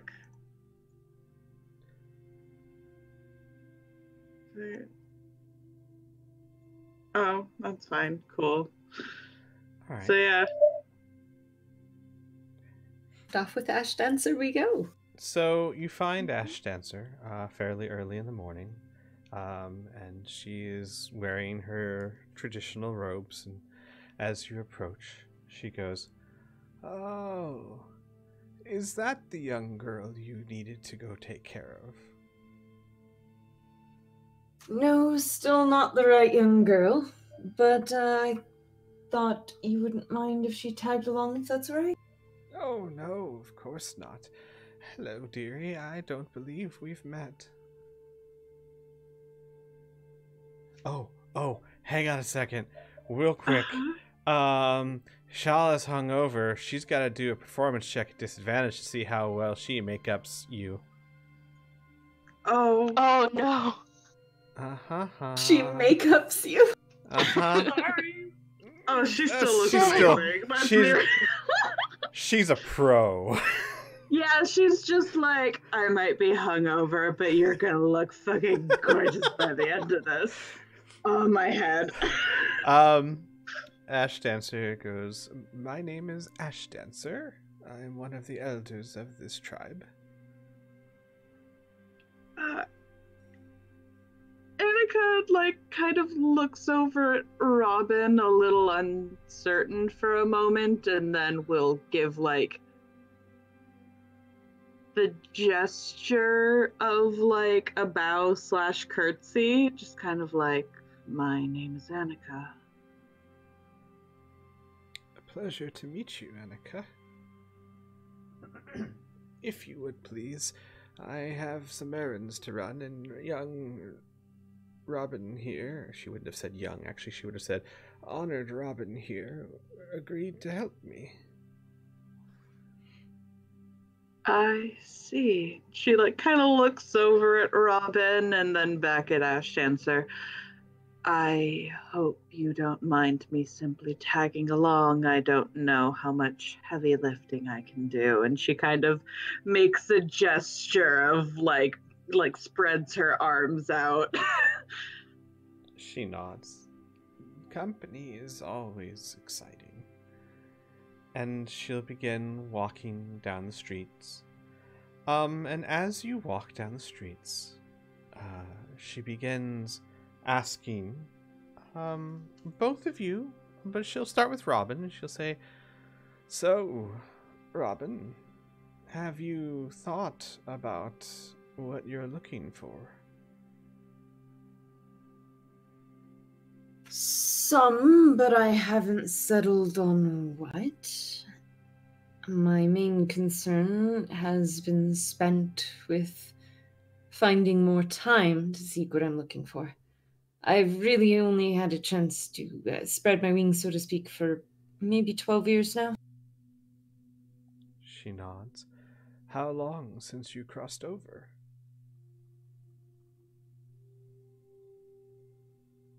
Ooh. He kind of rocks a head side to side. 7 or so.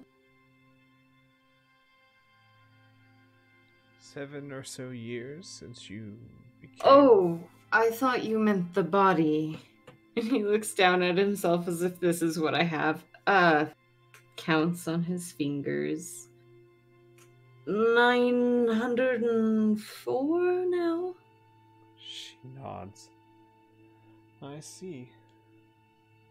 And they approach the first house, and she knocks, not knocks, but calls out, and a young Shawanti man comes to the door, and they both speak in Shawanti, which neither of you know how to speak. And the man disappears for a moment, and comes back, and holds out a silver feather. It looks like a small feather, about the size of your thumb, a little smaller, and it's made from silver, and in the center of it there is a turquoise housed on it. Robin, dear, could you take that for me? He takes it. Thank you. And then start moving down the road again. And what about you, young lady? Annika, was it? What is it you're seeking in life?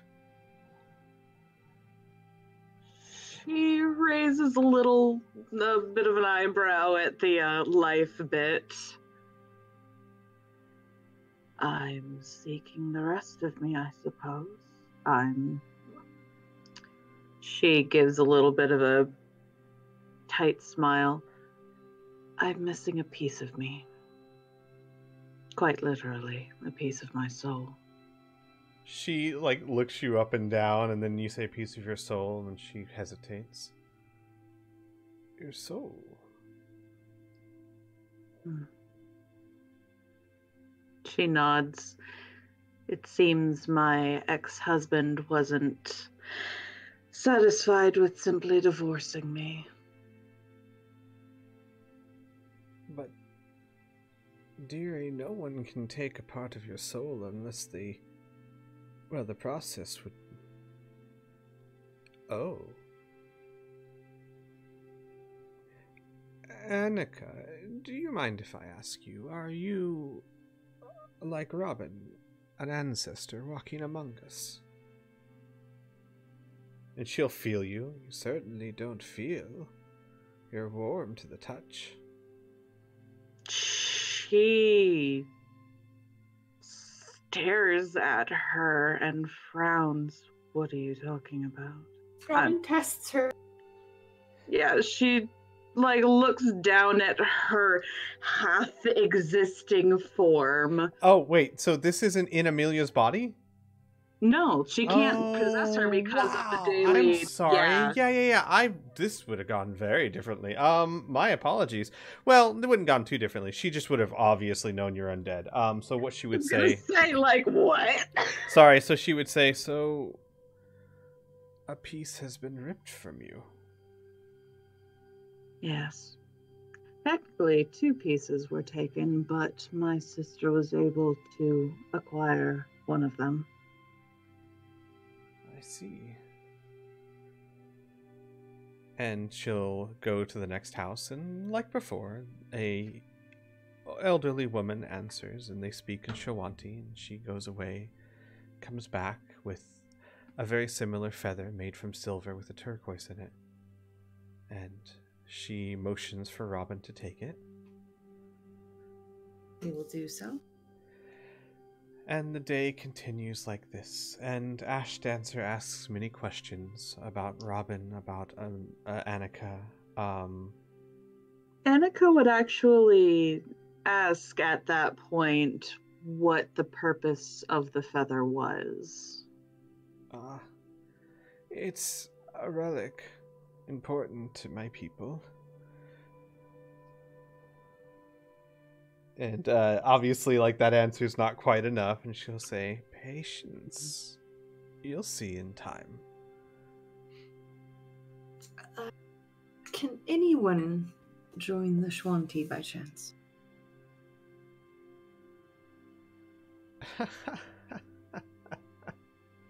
Robin, are you seeking to become Shawanti? He tilts his head side to side and then kind of slowly nods a little. I like the feeling here. It would be nice to be remembered. Anyone who undertakes the Black Walk, who proves themselves, can be Shawanti. Though, as I'm sure you heard last night, it takes quite a long time unless you are willing to do something drastic. Robin smiles. I'm not the smartest man. She looks at you. You're thinking of the Cinder Maw, aren't you? Like that Thousand Bones' daughter. He nods. Well, not that I would dissuade you from what you seek, if that is what you seek, but be careful, Robin. You may be more durable than someone like me, but the belly of a god is the belly of a god, living or dead. She gets to a third house and speaks in Shawanti. Again, another feather is given to Robin. And she continues on. Annika, tell me, these souls that have been torn from you, are they affecting you in any way? Do you feel as if you're losing yourself? She falters a little bit, half glances at Robin.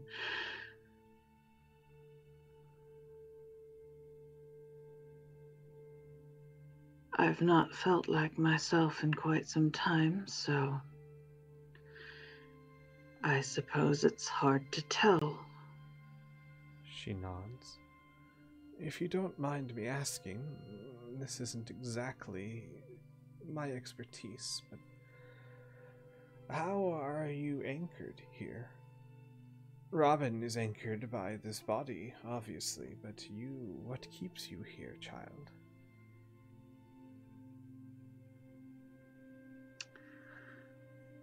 Just gonna roll a quick insight. Mm-hmm. Oh, wow. So, Annika, unlike anywhere else in the world, you are talking to someone who is not sickened, grossed out, judgmental, or in any other way bothered by you. These are earnest questions from someone seeking answers. And definitely from the way she's been treating you and Robin from the moment you met her, she does not seem to have any uncomfort around you at all. She watches her and frowns a little bit. My sister. She bound my soul to her when I was dying. Well, I suppose technically I was already undead at the time. Is that... And she'll look between you. is that safe for her? No. It's not. I see. And she will go to a fourth house, and again, the same process. A middle-aged man, Shawanti, with the face paint of a skull crusher, will come back and give Robin another silver feather. And they'll continue walking on again. And she's silent for a long time. It gets to the fifth house, and Again, the process goes through, and a 5th feather is given to Robin. And you find that you've made a circuit around the whole tribe, and you get back to where Ash Dancer lives, and she invites you both inside. Please, will you come and drink tea with me? I need to finish something first. Robin will motion for Annika to go in first and hold the door for her. She will do so, probably make a joke about how she wouldn't want her to waste the tea, but thank you. She would laugh at that. And once you get inside, she will pour you some very earthy smelling tea. She sits down, and she takes the feathers from Robin and begins to braid them with a leather strap. And once they're braided into a leather cord, they resemble a bracelet that with silver feathers all around. And she says, Robin, I do not know what you're looking for, but I feel that it is my duty to help you find it.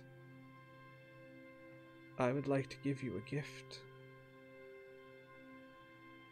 The Shoanti believe that the undead, as the rest of the world calls it, are simply our ancestors looking for something, a way to find peace. And we believe that more often than not, what is required is our aid. So, long ago, a tradition was started. When you came across a walking ancestor who needed guidance, you would make this, and she holds this up to Robin. Each one of these feathers contains a small piece of a soul of another ancestor who was once on a journey, who wore a bracelet like this. And when their journey ended, when their soul was laid to rest, a bit of them became this feather, and was passed down to someone of their choosing, to hold it until another ancestor needed aid. That ancestor I would like to be you, Robin. But understand, accepting this means that you could never take it off, and while it would be a great aid to you, it also means that you must pass on the tradition. When you find rest, when you find peace, and when you finally depart this world, a small piece of you will remain, to guide another. What say you, Robin? He is leaning there, leaning in towards her, smiling, and he will smile, and he will say, I would like that very much, actually. I would be honored. She nods, and she gives it to you. Robin? Mm-hmm. I'm trying to find out how to share a sheet with you, but I don't think I can. You just link it somewhere for me. Well, it's in Fantasy Grounds. Oh, you know what? I'll just put it in your inventory. Okay. Go ahead and read over that. It is, take your time with it. There we go. Once you put it on, you cannot willfully take it off. And it's just called Bracelet of the Ancestors. And you said you just put it in my inventory? Mm-hmm. Is there someplace other than my character sheet I should do that? No, it should be right under bracelet given by Murray. Do you not see it? No. Alright, maybe I need to actually do that, and then you'll see it. I see what you showed me, yeah. Perfect. Well, that'll work. Okay. And then she will look to Annika and say, as for you, Annika, I do not have another bracelet to give you, nor do I think that you will be ready for such a thing. But I can offer you some small guidance. I do not understand the ways of the ancestors and their magic. But there is one among the Shawanti who is. A high elf who once took the Black Walk and became one of us. He is very, very talented in the magic of the ancestors and may be able to aid you in your plight. Do you have a name? Where he is? Or... Yes. His name is Cloud Glider, and he is with the Scone Qua.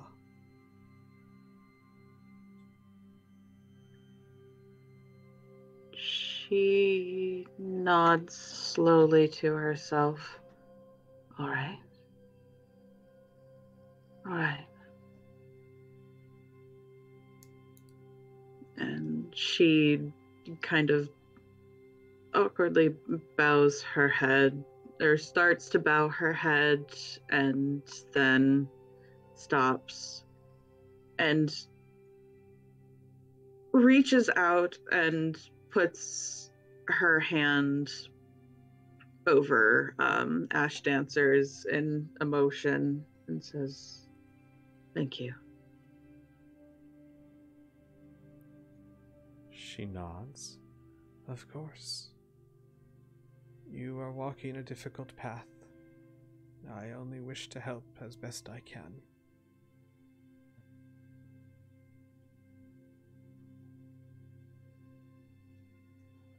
She just nods very quietly.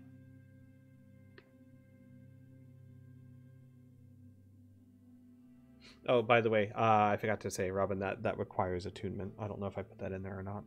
Nope. I'll add it. All right.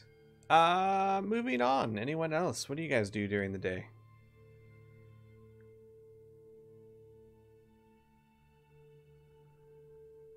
Besides nurse two people through a hangover. Yeah, besides there's two people through a hangover. After I have recovered-ish, I need to go talk to, Baboom. And Yeah. get stuff. Okay. And I will, announce to anybody around when it's around lunchtime, I guess. Like, I need to go to speak to Baboon. Anybody need to go talk to him? Want to go with me? No? I mean, I can go if you'd like company. Oh, no, it's fine. I just need to pick up stuff. I just know we can only use it once a day. We're getting ready to leave. I don't know if anybody needs anything. I thought I would mention it before I just, activate it and then... I'll go with you. Amelia stands up. Oh, okay. And then Aras will activate the item that leads to the portal. Okay. And the portal opens, and you hear...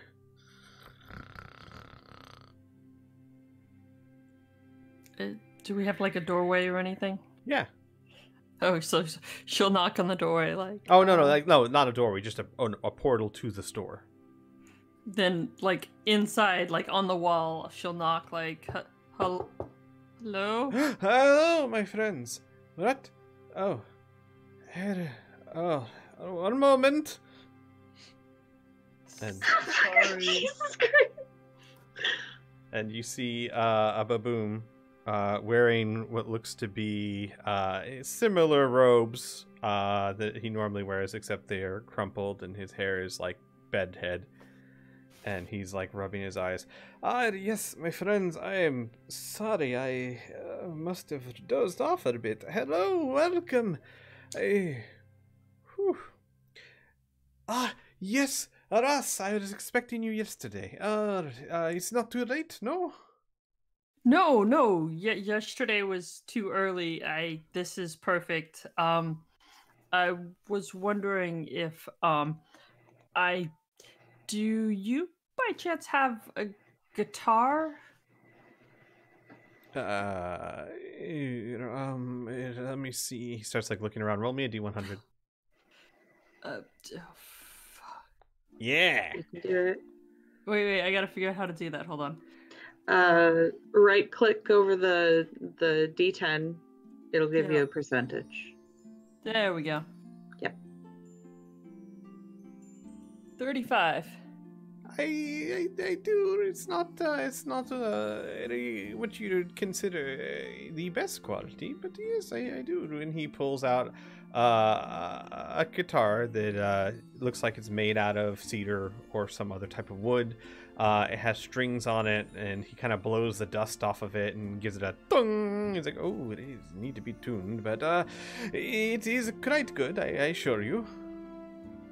Perfect. This is excellent, actually. I mean, I wouldn't want anything really valuable because it might get destroyed. So, the road can be a rough place. So this is perfect. How much do I owe you? Oh, for this, 5 silver. Perfect. And we have all the other stuff. Can I? You're standing around it, yeah. Yeah. Sorry, Amelia. You don't mind helping, do you? It's. Oh, Ria would have It's gone fine. with. So you've at least got some muscle with you. Yeah. Okay. So with Ria's help, you're able to get everything and drag it out. Like you put it on like a pallet, and you like drag it through the door. Because again, once you leave, you can't go back in. So you. I will. We'll just push it through the door before we go in. Yeah. Just- And as you go through the door, you see Baboom's hand waving. Bye, my friends. Good luck and safe travels. Wait. There was one thing. Oh. I needed a few sets of clothes that were maybe a little lighter. It's a lot hotter out in the desert than I was expecting. Ah, yes, of course. Amelia, of course. 1 second here. Let's see. And he starts pulling out like very light, almost sheer, like garments and capes and things like that. This kind of light, or are you referring to more like Yeah, her lips just like sink into like this tight line, just like not these kind? He puts it back, and he can help you find clothes that would be more suited for the Cinderlands. And they won't be the highest quality, but they're certainly comfortable and light, and they're a gold per outfit. okay. Yeah, so she'll just spend like 2 gold or something.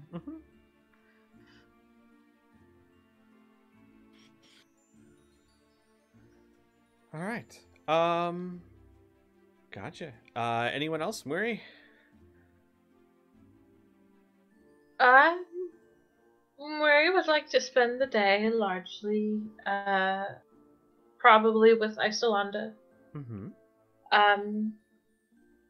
She would like to find someone who can teach her how to cook. Got you. So you take Isolanda around town. As you're doing so, and of course Erdegar is on her shoulder. And Robin, we should note that over the course of the day, you will get small messages from ISO. Things like, Robin, are you okay? Are they treating you all right? Little things like that. She does seem worried about these people. As the first day we're... her constantly. Gotcha. And Murray, she'll hold your hand as you walk through the streets. And as you're walking down the streets looking for someone to teach you to cook, you suddenly feel like a tug on your hand as ISO has stopped walking. Okay. What is she looking at? She's looking at a stall. And the stall sells different types of clothes. And she appears to be looking at a bright blue turquoise-colored scarf. And this scarf is made out of some sort of very soft material, maybe silk or something else. And she is just staring at it. Gotcha. Mary will crouch down and point at it. Do you like that? Oh, no. I don't. It's okay. We can go. Mary shakes her head. And picks Isolanda up. And tips her head back and looks up at the probably cloudless sky. Mm-hmm. The color is very nice. Reminds me of the sky. She looks at you. I thought so too.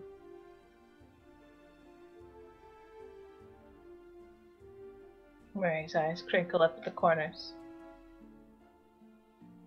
Would you like to feel it? It looks very soft. Oh.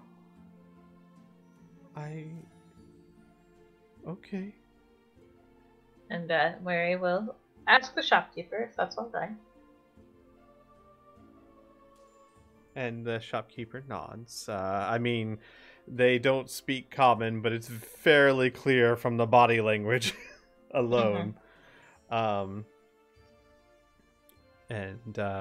you get it and kind of, I guess, do you go up to it with her? I did want to ask, is Shawanti a derivative of any language? Or is it its own No, thing? it's so far that it's its own language. Oh, okay. It must have been another language at some time, but the Shawanti have been separate from all the other civilizations for thousands and thousands of years. Okay. She'll feel it in her hands, and she'll say, soft. Mary, do you think this is what the sky feels like? I don't know. But I think that if you want to, you can probably try someday. She nods. I like the sky. It's so big and up there. Well, it's not important. Mary shakes her head. The things you like are very important. The things you like will shape your life. She nods. Up there you can be free.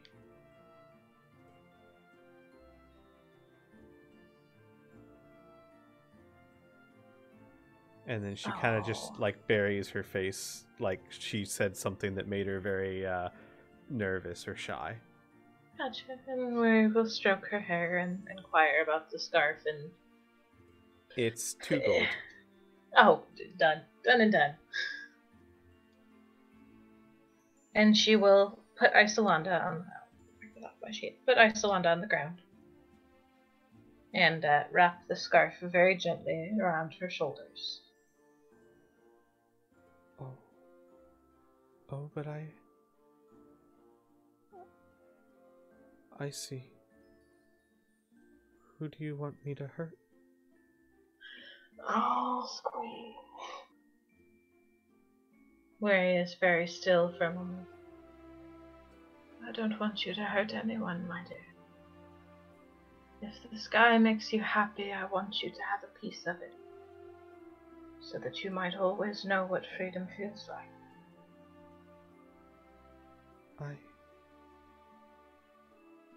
But...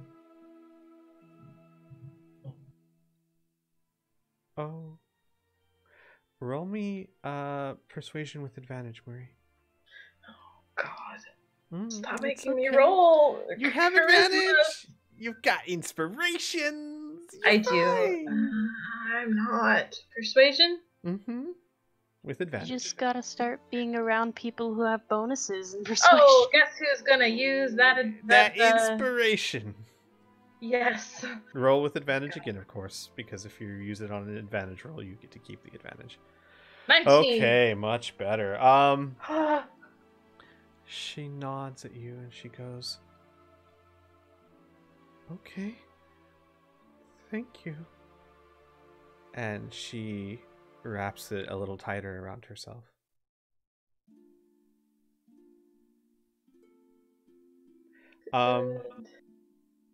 And shortly after that, you follow your nose to find a whole section of the Callow Mountains, which seems to be dedicated to preparation of food. As you approach, you see that their diet is mostly caught wild game, picked berries, and when I mean berries, like cactus type berries, or a lot of meal seem to be made from some form of grain.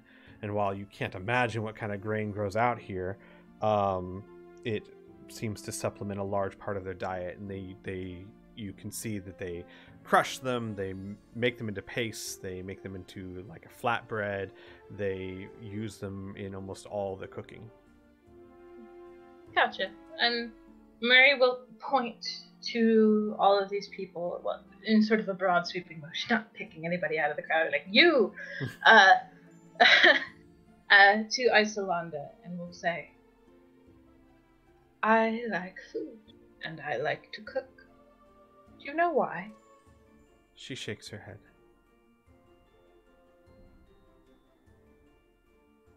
Because food is something we all share. It connects us all. It is something that goes beyond culture and goes beyond borders.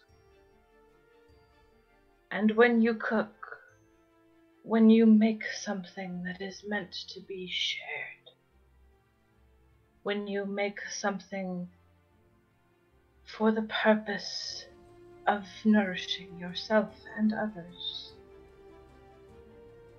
food is love, and every dish is a new chance to tell the people around you that you love them. That is why food is very important to me.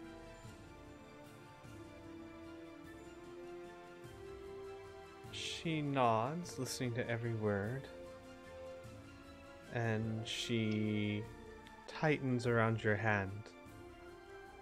I understand.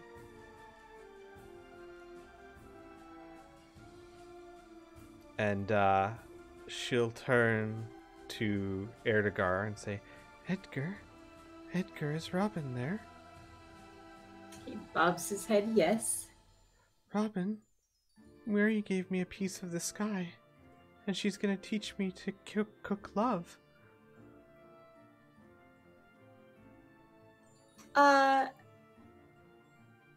Erdegar himself is very excited over this because he's probably very nervous about the situation, the way it handed out, especially when the scarf was put on the child. And we'll do a couple spins until Robin regains control of him and nuzzles into Isolanda and then does head bobbing appreciatively at Muri. And Erdegar will translate Robin's words. Because Muri cares a lot! And just like squawk at them, like bite a lot on Isolanda and just like harass the fuck out of her. Really, he just wants to like keep that cheer that Muri just caused going and like wants them to go cook something. Just like, keep going, you're doing real good, Muri. Mary will bow to Erdegar. And with a twinkle in her dark eyes will say, though Robin does not eat, we must show him love. That is what family does. She nods, and her face grows a little sad.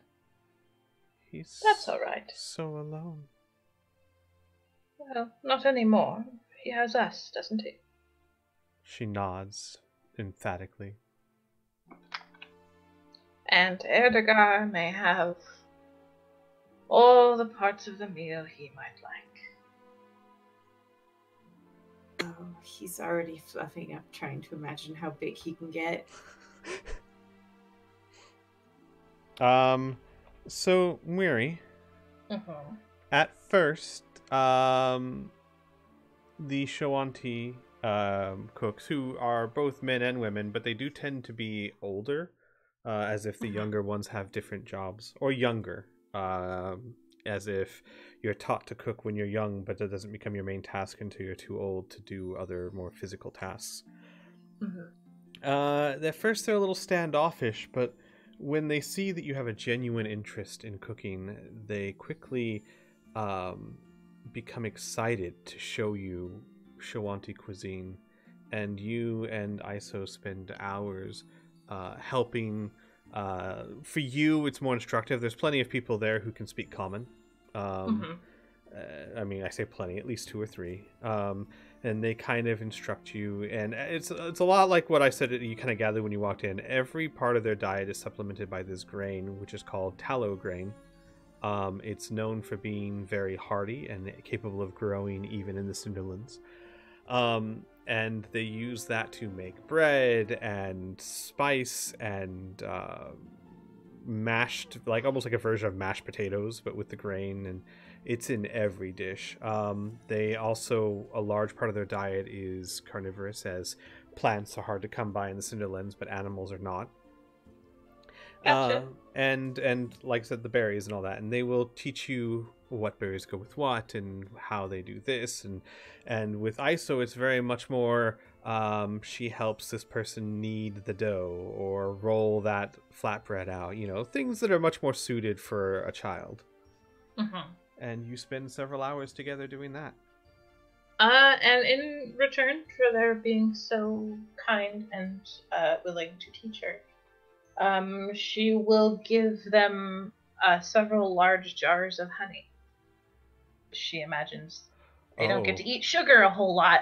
Oh, they've never had honey before. Oh, no! There's no bees in the Cinderland. And, I mean, there are peddlers and merchants. But peddlers and merchants... So the Shawanti are needs-driven. Usually when a peddler or a merchant comes, they are selling goods that are necessary, that are hard to come by. Metals and other things. Luxuries are last on the list, and honey is probably something that some Shawanti have seen, but most of these have never experienced honey before. Gotcha. And honey is like a staple of Mary's food. It keeps forever. It's got everything you need and water. So one thing you notice in their cuisine is that there is not a lot of sweet. There's plenty of savory, there's plenty of salt, there's plenty of spice, but sweet is something that's hard to come by in the Cinderlands. This is treated like... Oh shit, Murray, this is... You guys get a point of respect for that. Oh, really? Oh, you shit. just Okay. gave them honey. They've never had it before. That's She like... carries bees with her everywhere. That's just something that happens. That's like giving them bars of gold. I mean, it's crazy. And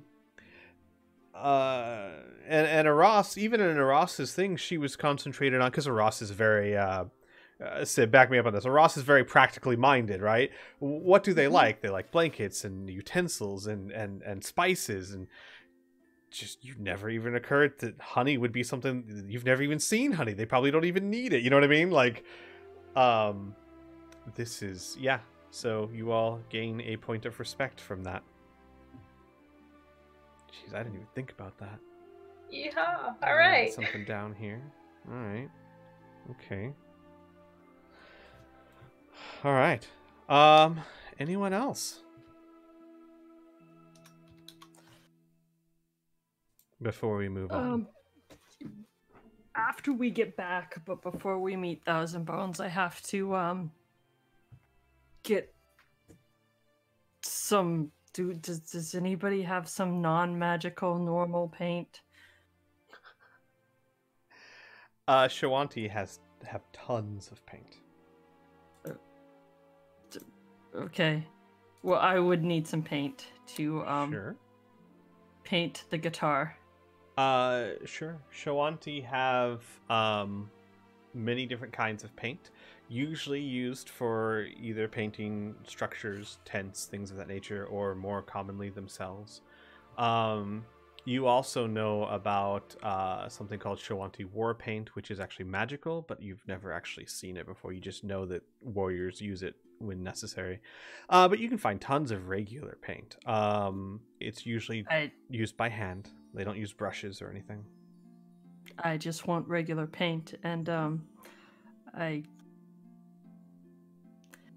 didn't drop anything. If I will make a paintbrush using a stick and then just cut off a little piece of my hair to make a paintbrush. Okay. I think a few of us have paintbrushes. Ross, I was going to say, you've got like an inventor's toolkit. I'm sure there's a brush of some kind in there. You don't need to... Yeah. Ross is walking around with a bald spot. I think she's still a little drunk. No, it's like the edge, you know? I was going to say like the horse's hair, but, you know... Oh my god. I would say that you've got a brush in your kit of invention tools that would work. Okay. Just make sure to wash it before it dries out. Alright. And then I will paint on the inside, like under the strings of the guitar, like that same scene that our Ross has been carrying with her, that is a scene of her and a fox in the forest. Roll me a performance check.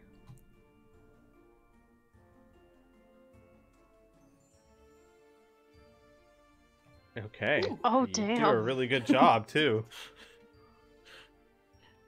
Okay. So that's this is like, Aras isn't the best artist, but Aras is good with her hands, and this is a scene that she has studied immaculately. Mm-hmm. And I will also wrap that in some pretty fabric. As like a gift. Mm-hmm. So that I will need later. That's all I need to do before. Okay.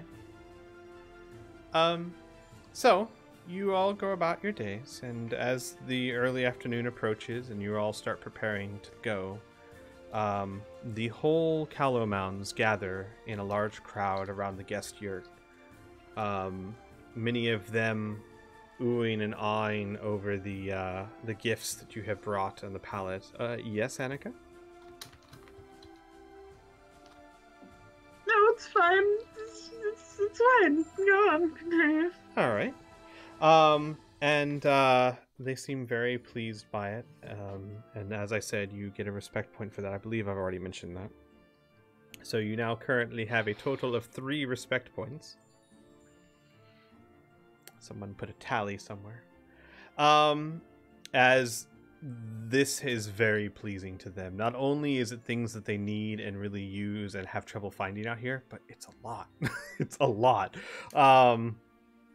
So that is highly appreciated by the Linqua. And in turn, as everyone's gathered around, you see Ash Dancer and Thousand Bones come up, and Thousand Bones is carrying many things, and he says, "As I said in the council, your success is tied to our survival. The Linqua would like to give you gifts to help you on your way." And he hands you a satchel of 5 cure superior wounds, or I'm sorry, superior healing potions, and 4 jars of Shawanti war paint. Give me 1 second. I will make these available. 2 of them are blue.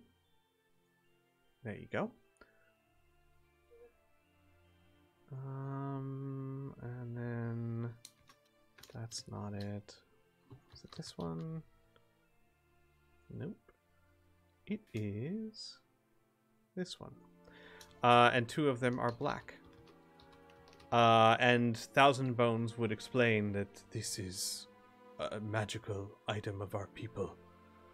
We use it when one must go into battle and be at their best. We hope that it helps you in your journey.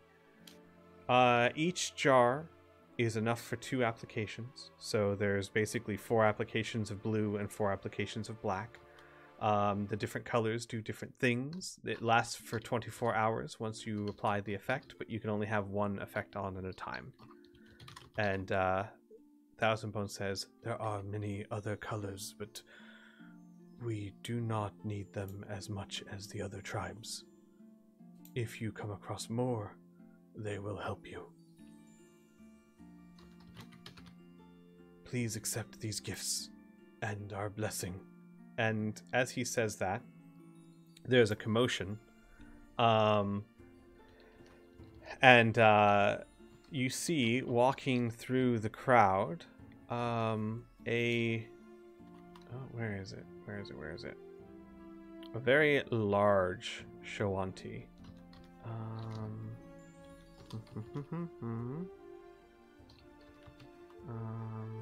Here we go. Walking through the crowd, and with several other Shoanti behind him. People start muttering, and Thousand Bones sees it, and he looks down and kind of whispers to the party. His name is Krojan, eats what he kills. He is a great warrior and hero of the Shoanti from the Skonqua. And Krojan eats what he kills, walks up with his group to Thousand Bones. And he looks at him and nods and looks around and sees all of you standing there. And he kind of sizes all of you up and then kind of gives a sneer as he turns his head and looks at Thousand Bones and says in common, why do Lin Qua harbor Shamik trespassers? And Thousand Bones eyes him as everyone kind of grows really quiet. And Thousand Bones looks to you and then looks to him and says, tell me, Krojan, when did the Skonqua become judges of who trespasses upon the Kalo Mounds where the ashes of our fathers lie? And this actually seems to make him pause. And he looks back at you and him and sets down the massive hammer that he has and nods to Thousand Bones. He says, your words change the question, Thousand Bones. These ones bring trouble to the Cinderlands, and you know it. The coming days shall reveal to us all who is right about them. Thousand Bones takes a step forward. Perhaps, but not today, and not here. Would you have word that Barrack's burial was tainted by bloodshed? Get back to your son, shaman. And Krojan takes a step back, and he kind of looks back and goes, you misunderstand me, Thousand Bones. My grief has wounded my words. But see to it that no Tshemik defiles our memories here. And Thousand Bones nods, and he looks over to you and kind of whispers, they are here to bury a great warrior of their tribe. And as he does so, Krojan smiles and walks up and he says, certainly, though, guests of the Lin Qua must be brave to come this far. You wouldn't mind if I tested the courage and strength of your guests, would you? And he unhooks from his belt a leather strap and dangles it in front of him, looking at all of you grinning.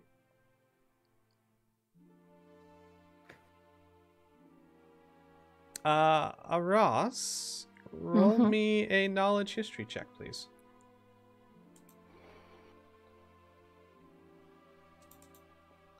Oh fuck! I'm using my inspiration on that. Okay. Okay, whew, that's better. 17. Indeed. All right, give me 1 second here. Oh, you guys don't have the text for the magic paint? Oh no, why is that not showing? Yeah, let me. So the blue magic paint, since for some reason it's not. Oh, you know what? Here we go. Oh, it showed up for the blue one.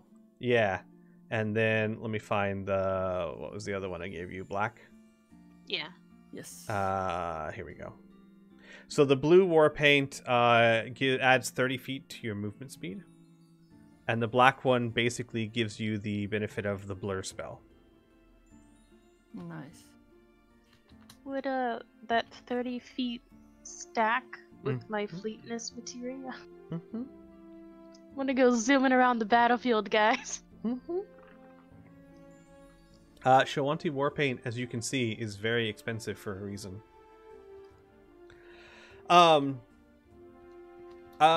17. Got you. Yeah. Hey, Ross. You know what this is. Give me a second here.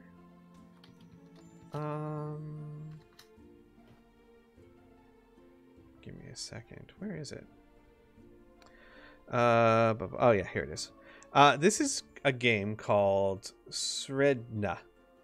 Sredna is a game that's played by Shawanti to show how brave and strong they are, and typically how it's played is the two challengers get down on all fours and place their foreheads together, and the leather strap is then placed around both of their heads and secured tightly around the base of their skulls. And they spend some time insulting and challenging each other and trying to get one up on the other, intimidate them. And then they start pulling, and the leather strap digs into the soft part of your head. And the first person to bow their head from the pain or from the lack of strength loses. Okay.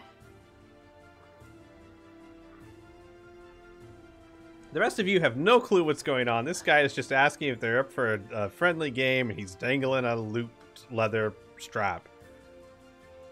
I will reply in Shawanti. Well, actually, I will look to Rhea first to see if she is interested in... Rhea just looks confused. She has no idea what this means. Aras will explain. It's a challenge of strength. To see who is stronger. So I just have to be strong. Do you have to outlast him? She would look over to this guy and give him a once-over. I could attempt so. Then Aras will reply in Shawanti that we accept your challenge, but will you allow me to say a quiet prayer for my friend first? Oh my god, he's gonna kill me! He furrows his brow. No. If your friend is willing to challenge me, they will do so with their own strength, not with your shaman magic, Shamik. And several people kind of look... You know what, Aras, I would say this, you would know. They know what prayers of magic are. They would look they would frown upon that greatly. Okay. So I'm telling you this because I don't know, with that knowledge, if you still would have done that. Okay. No, I will. Because, I mean, you're talking about a tribe that follows Desna. so I won't cast enhance ability. I was thinking I could maybe do that by saying it in Elvish, but that's fine. I mean, you could try. They might not know Elvish. That was my point, so... I mean, it's possible, but would they still know magic's being cast? Yeah, and that you would know, be too, my... even Thousand Bones and the Linqua would not be approving of cheating. This is a thing for honor.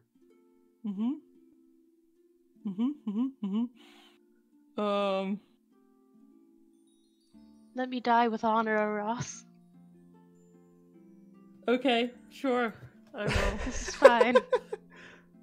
Okay. So here's go how for it. this is gonna work. Yep. Rhea, I'm going to explain to you the rules. Oh boy. As everyone gathers round, everyone's really excited. Oh my gosh. The Schnemmick are taking on Krojan, the hero of the Skonqua. You are going to get down on your hands and knees, like I said. They're going to tie it around the base of your skull. And then the match begins. Now, for the first 3 rounds, you breathe and look into each other's eyes and give insults, gnash your teeth, yell, whatever you would want to do to try and intimidate them. And each round, you both roll an intimidation check. The winner gets a point. On the 4th round, you roll initiative. And on your turn, you have 2 choices. You have here, I'm going to share this. Well, no, I can't share this with you because it's got information you can't have. You just asked me. You can tug, right? Which, if you tug, you both try opposed strength checks, and the defending character against you. If whoever wins the strength check gets 2 points, right? Or you can dig in, which would give you a +4 bonus resisting a tug. Then, at the end of each round, you roll a Constitution saving throw of 10 plus however many points the other person has earned. And the first person to fail their Constitution check loses. Does that make sense? I will do a lot of it. Have you Yeah, I will do a lot yeah. of it. But basically, the gist of it is you want to win the opposed strength check, and if you dig in and they tug, you get a +4 to win it. But of course, if no one tugs, then you know what I mean? And then you need to survive your Constitution saving throw. But the first 4 rounds, you can get points by intimidating them, because Rhea's so good at that. Mm-hmm.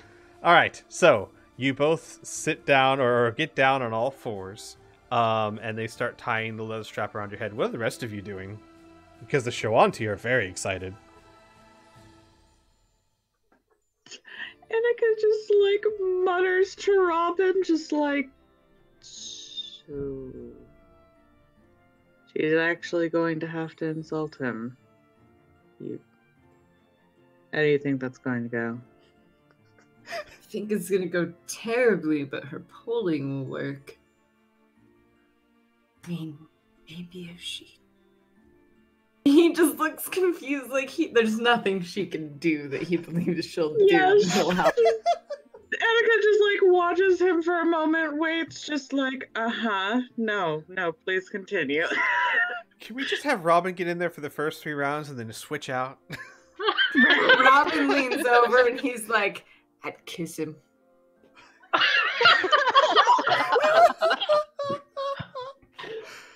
Oh. Can I tag team with Claire? Oh man, and that's the funny thing too, is that Claire is standing there looking upset. Right? She was about to say something when Rhea I was gonna suggest her too, but no, far better a PC play this.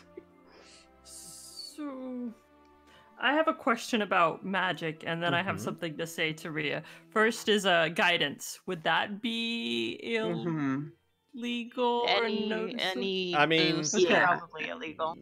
Well, yes, true, but let's take a look at guidance. I think it's just somatic. I don't think, it is verbal, but you have to touch them and say something to encourage them.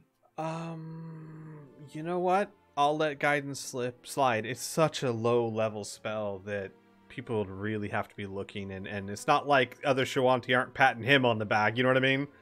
Yeah. Just, your conscience be your guide, of course, but I think you could get away with that pretty easily.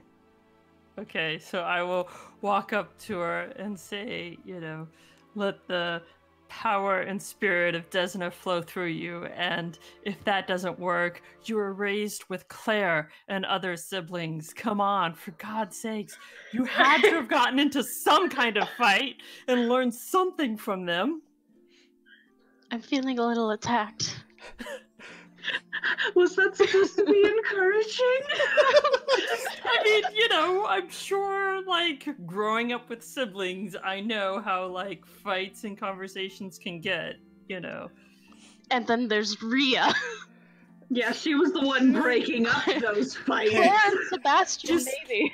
Hey, on the I'm bright just side. saying, you had to know what Claire and Sebastian said to each other. On the bright side, she doesn't have a hangover, which would have made this a lot harder. Mm-hmm. Oh my god, no. Rhea, just call him a nerd. Yeah. She's like, okay. My dad said not to say anything nice. But my dad's not here, and you're a weenie. Rhea, you can intimidate people without being mean. You can just be passionate and loud. Mm-hmm. And Or hope the dice go in your favor. If all else fails, just laugh. You're maniacally. Yeah. So Rhea, here's the deal. You have guidance, which adds a 1d4 to a skill check. You can choose when you use it. You don't have to use it on the first one. You can choose when to use it. But all right. I will say that you need to choose before you roll, because guidance isn't like inspiration. Mm-hmm. Make sense? Question. Yeah. Mm-hmm. Is Moira here for this, or is she still? Everyone. No, this is after everyone's gathered. You're getting ready to leave. Oh, okay. I mean, good luck, Mary. Mary will rev up a healing spell just for you. I can heal myself. Thank you very much. So you both sit down, and as you get down, you realize that, this man, you don't really go for that kind of thing, but this man is a specimen. He is jacked. He carries that heavy hammer with one hand. And he just grins at you, and then the ref says something in Shawanti, which is unmistakable as start. Rhea? Mm-hmm. He's gonna go first, and he's going to say, I think I killed an orc that looked just like you. Give me a second while I do an intimidation check for him. It would actually be contesting intimidation check. So what we would do is he would give his, you would give yours, and then re-roll. And I will give points if you're very creative. Oh no. Alright. Let me figure out how this works as real. Mm-hmm.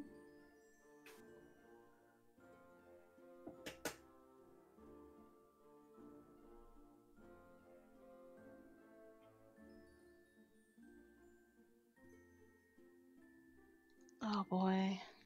Oh, and I read that wrong. You do the contested intimidation checks. Whoever wins gets 2 points. If you tie, you each get a point. Alright. Oh, and I'm wrong. It's not 10. It's just you get a con save of however many points. So at start, it could be very simple. It could be like 4, a DC of 4, but it increases every round. So it's not 10 plus. It's just whatever points you've earned. So Rhea, what's your game face? What the fuck have you thrown Rhea into? I have thrown her into nothing. I'm talking to her. I know.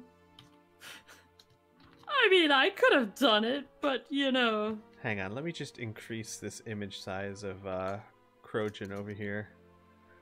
There we go. All right. So she would look at him as he says this and would get a bit confused. Was that supposed to intimidate me? I think my sister has said worse things to her siblings. Roll intimidation check, please. He's 16. Oh my god!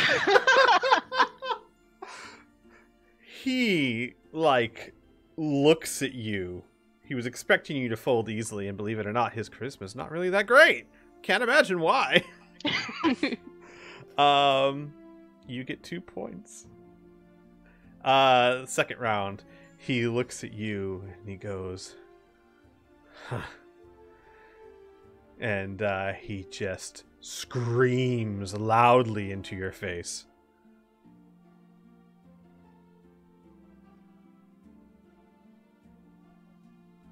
What does Rhea do? So she can't pull back exactly and wrinkle her nose as per. But she does. I own a dog, you know. Roll an intimidation check, please. Oof. You could still beat him. Oof, no, not quite. He gets 2 points as he just drowns out what you said with the scream. And then his final round of intimidation, he sets his feet, he glares into your eyes, and he just grins, and he looks like a wild man.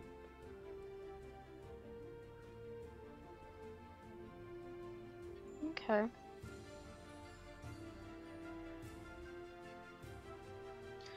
Oh, fuck.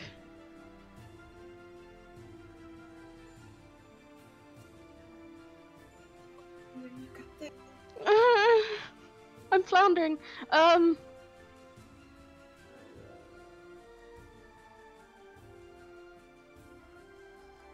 Just channel your inner Thea. Right. My Tell inner him. Thea. Tell him what he's really like. Tell him where he can stick his grapes, Rhea. Go all Julian on him. Like, break him down emotionally and comfort him. Exactly. Channel your father. You don't need to channel your sister. Channel Julian. Oh, damn. I think you really need a hug after this. Really, what you do? You know, this whole show of masculinity could be just you compensating for something, when in reality... Does Rhea do that? She's... I wish, but she's not. I understand. So he's basically just looking like a wild man at her. Mm-hmm. So she would quirk an eyebrow and just stare at him. Well, I suppose my time of not taking you seriously is coming to a middle. Oh my god, roll me one more intimidation check, please. I'm gonna go ahead and use the guidance on this. Okay. So it's a plus, it's a d4, right? It's a d4, Yeah. Oh, I just reset my thing. Oh? Hold on a second. Reset what? What? My stat for intimidation. What? Yeah, you know, paladins can reset their stuff. You didn't know that? Seriously. Right? No, the button that I use to talk, it likes to... Oh.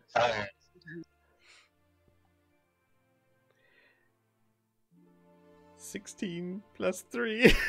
You get 2 more points as he seems really rattled by that. He's not used to not being intimidating because usually his reputation precedes him. Oh, so you have 4 and he has 2, and we're gonna get started. Let me go ahead and remove everyone from the token tracker. Everyone. And if you could go ahead and roll me initiative. So many people here. Oof. Indeed. Wow. Alright, it's fine. Maybe he's slower. We'll see. You're starting off stronger. There we go. Everyone open up your trackers so you can see this. And I'm going to roll initiative for him. Nope, he goes first. And the round starts, and he immediately tugs on you. I need opposed strength checks, please. Just a check? Just a check. It would be athletics, actually, if that makes a difference. Doesn't make a difference this time. It makes a difference not this time, though. Holy cow. All right. He immediately starts tugging, and it's like it goes nowhere. Let's see. So you get 2 points. So you now are at 6. And it's your turn. Right. You can dig in or you can tug. So remind me what exactly the difference between the two is. If you dig in, if he tries to tug next time, you get to add +4 to your opposed strength check in addition to whatever else.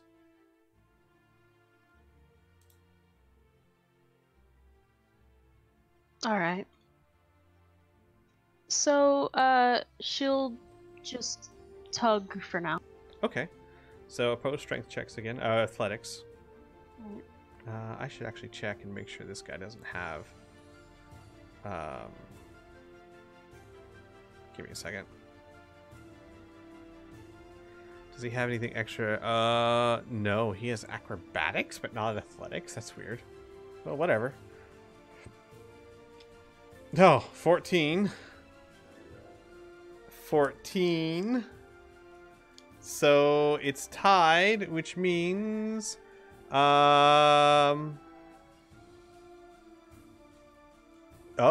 which means he gets 2 points if he wins the tie.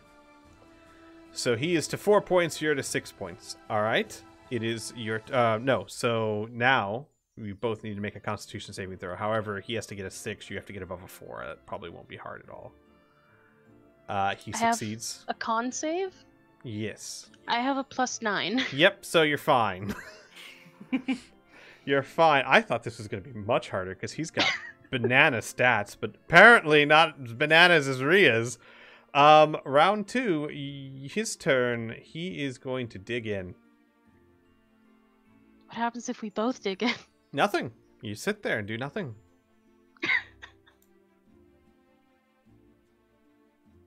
What's Ria going to do? Go ahead and tug again. Okay. So I'll add 4 to this. Oh my god. Oh my god, dude. Get wrecked. Ria, you get 4 points as you just criticaled. And he critical failed. You actually drag him back a step. His head stays up, but you drag him with you as you pull back. Holy crap. All right. So you get another 4 points. So what? You're to 10 now, right? Mm-hmm. Okay, con save time. Oh my god. Even if I roll a 1, I still get a 10. Oh, Jesus Christ. This was supposed to be a lot harder. And then we put Ria to it. So with that critical tug, you not only pull him back with you, but with a growl of pain, his head ducks, as it's not that he bowed his head, his neck muscles just couldn't take it, and you pull his head forward and the strap slips off. And the Shoanti cheer.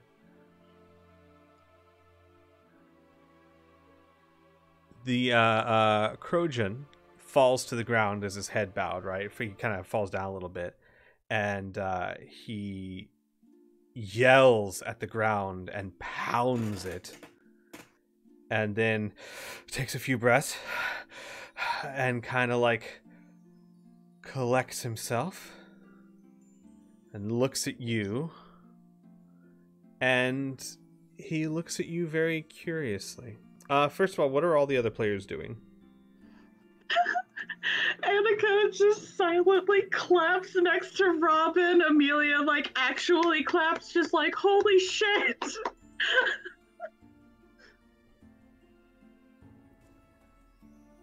Yeah, a fucking round of applause, Rhea. Okay. That was really well done. And, Krojan, with a yell of rage, jumps to his feet. But by the time he stands up, the roar has turned to laughter. And he looks at you as you stand up as well, and he goes, "You pull like an aurochs dam in heat, little Chemic. Well done!" He finishes his compliment with a quick nod and another grin before he rejoins his brothers. And you all earn 3 respect points. Holy shit, okay. Yeah. So is this considered like separate respect points, or like are No, this all is towards your goal. Oh, awesome. Cool. Fucking sick, Rhea. We got what, 6 so far? 6. Mm-hmm. This was not Damn. supposed to be easy, but fucking Rhea, the perfect, Fucking stepped in Rhea, and wrecked him. man. Fucking Rhea. Oh, man. I think we'll end the session there. Well done. Thank you. Yeah, we'll stop there for now. Next week, you all will start your journey. Well, you haven't quite told everyone where you're going. I guess we'll save that. So, one of the gifts, we can deal with it next week, but we just need to pick up right afterwards, after exchanging gifts, because I need to give Thousand Bones something. Gotcha. Yeah, we'll just pick up from here next session. All right. Well, see you guys next week. Bye. Bye. Bye. Bye.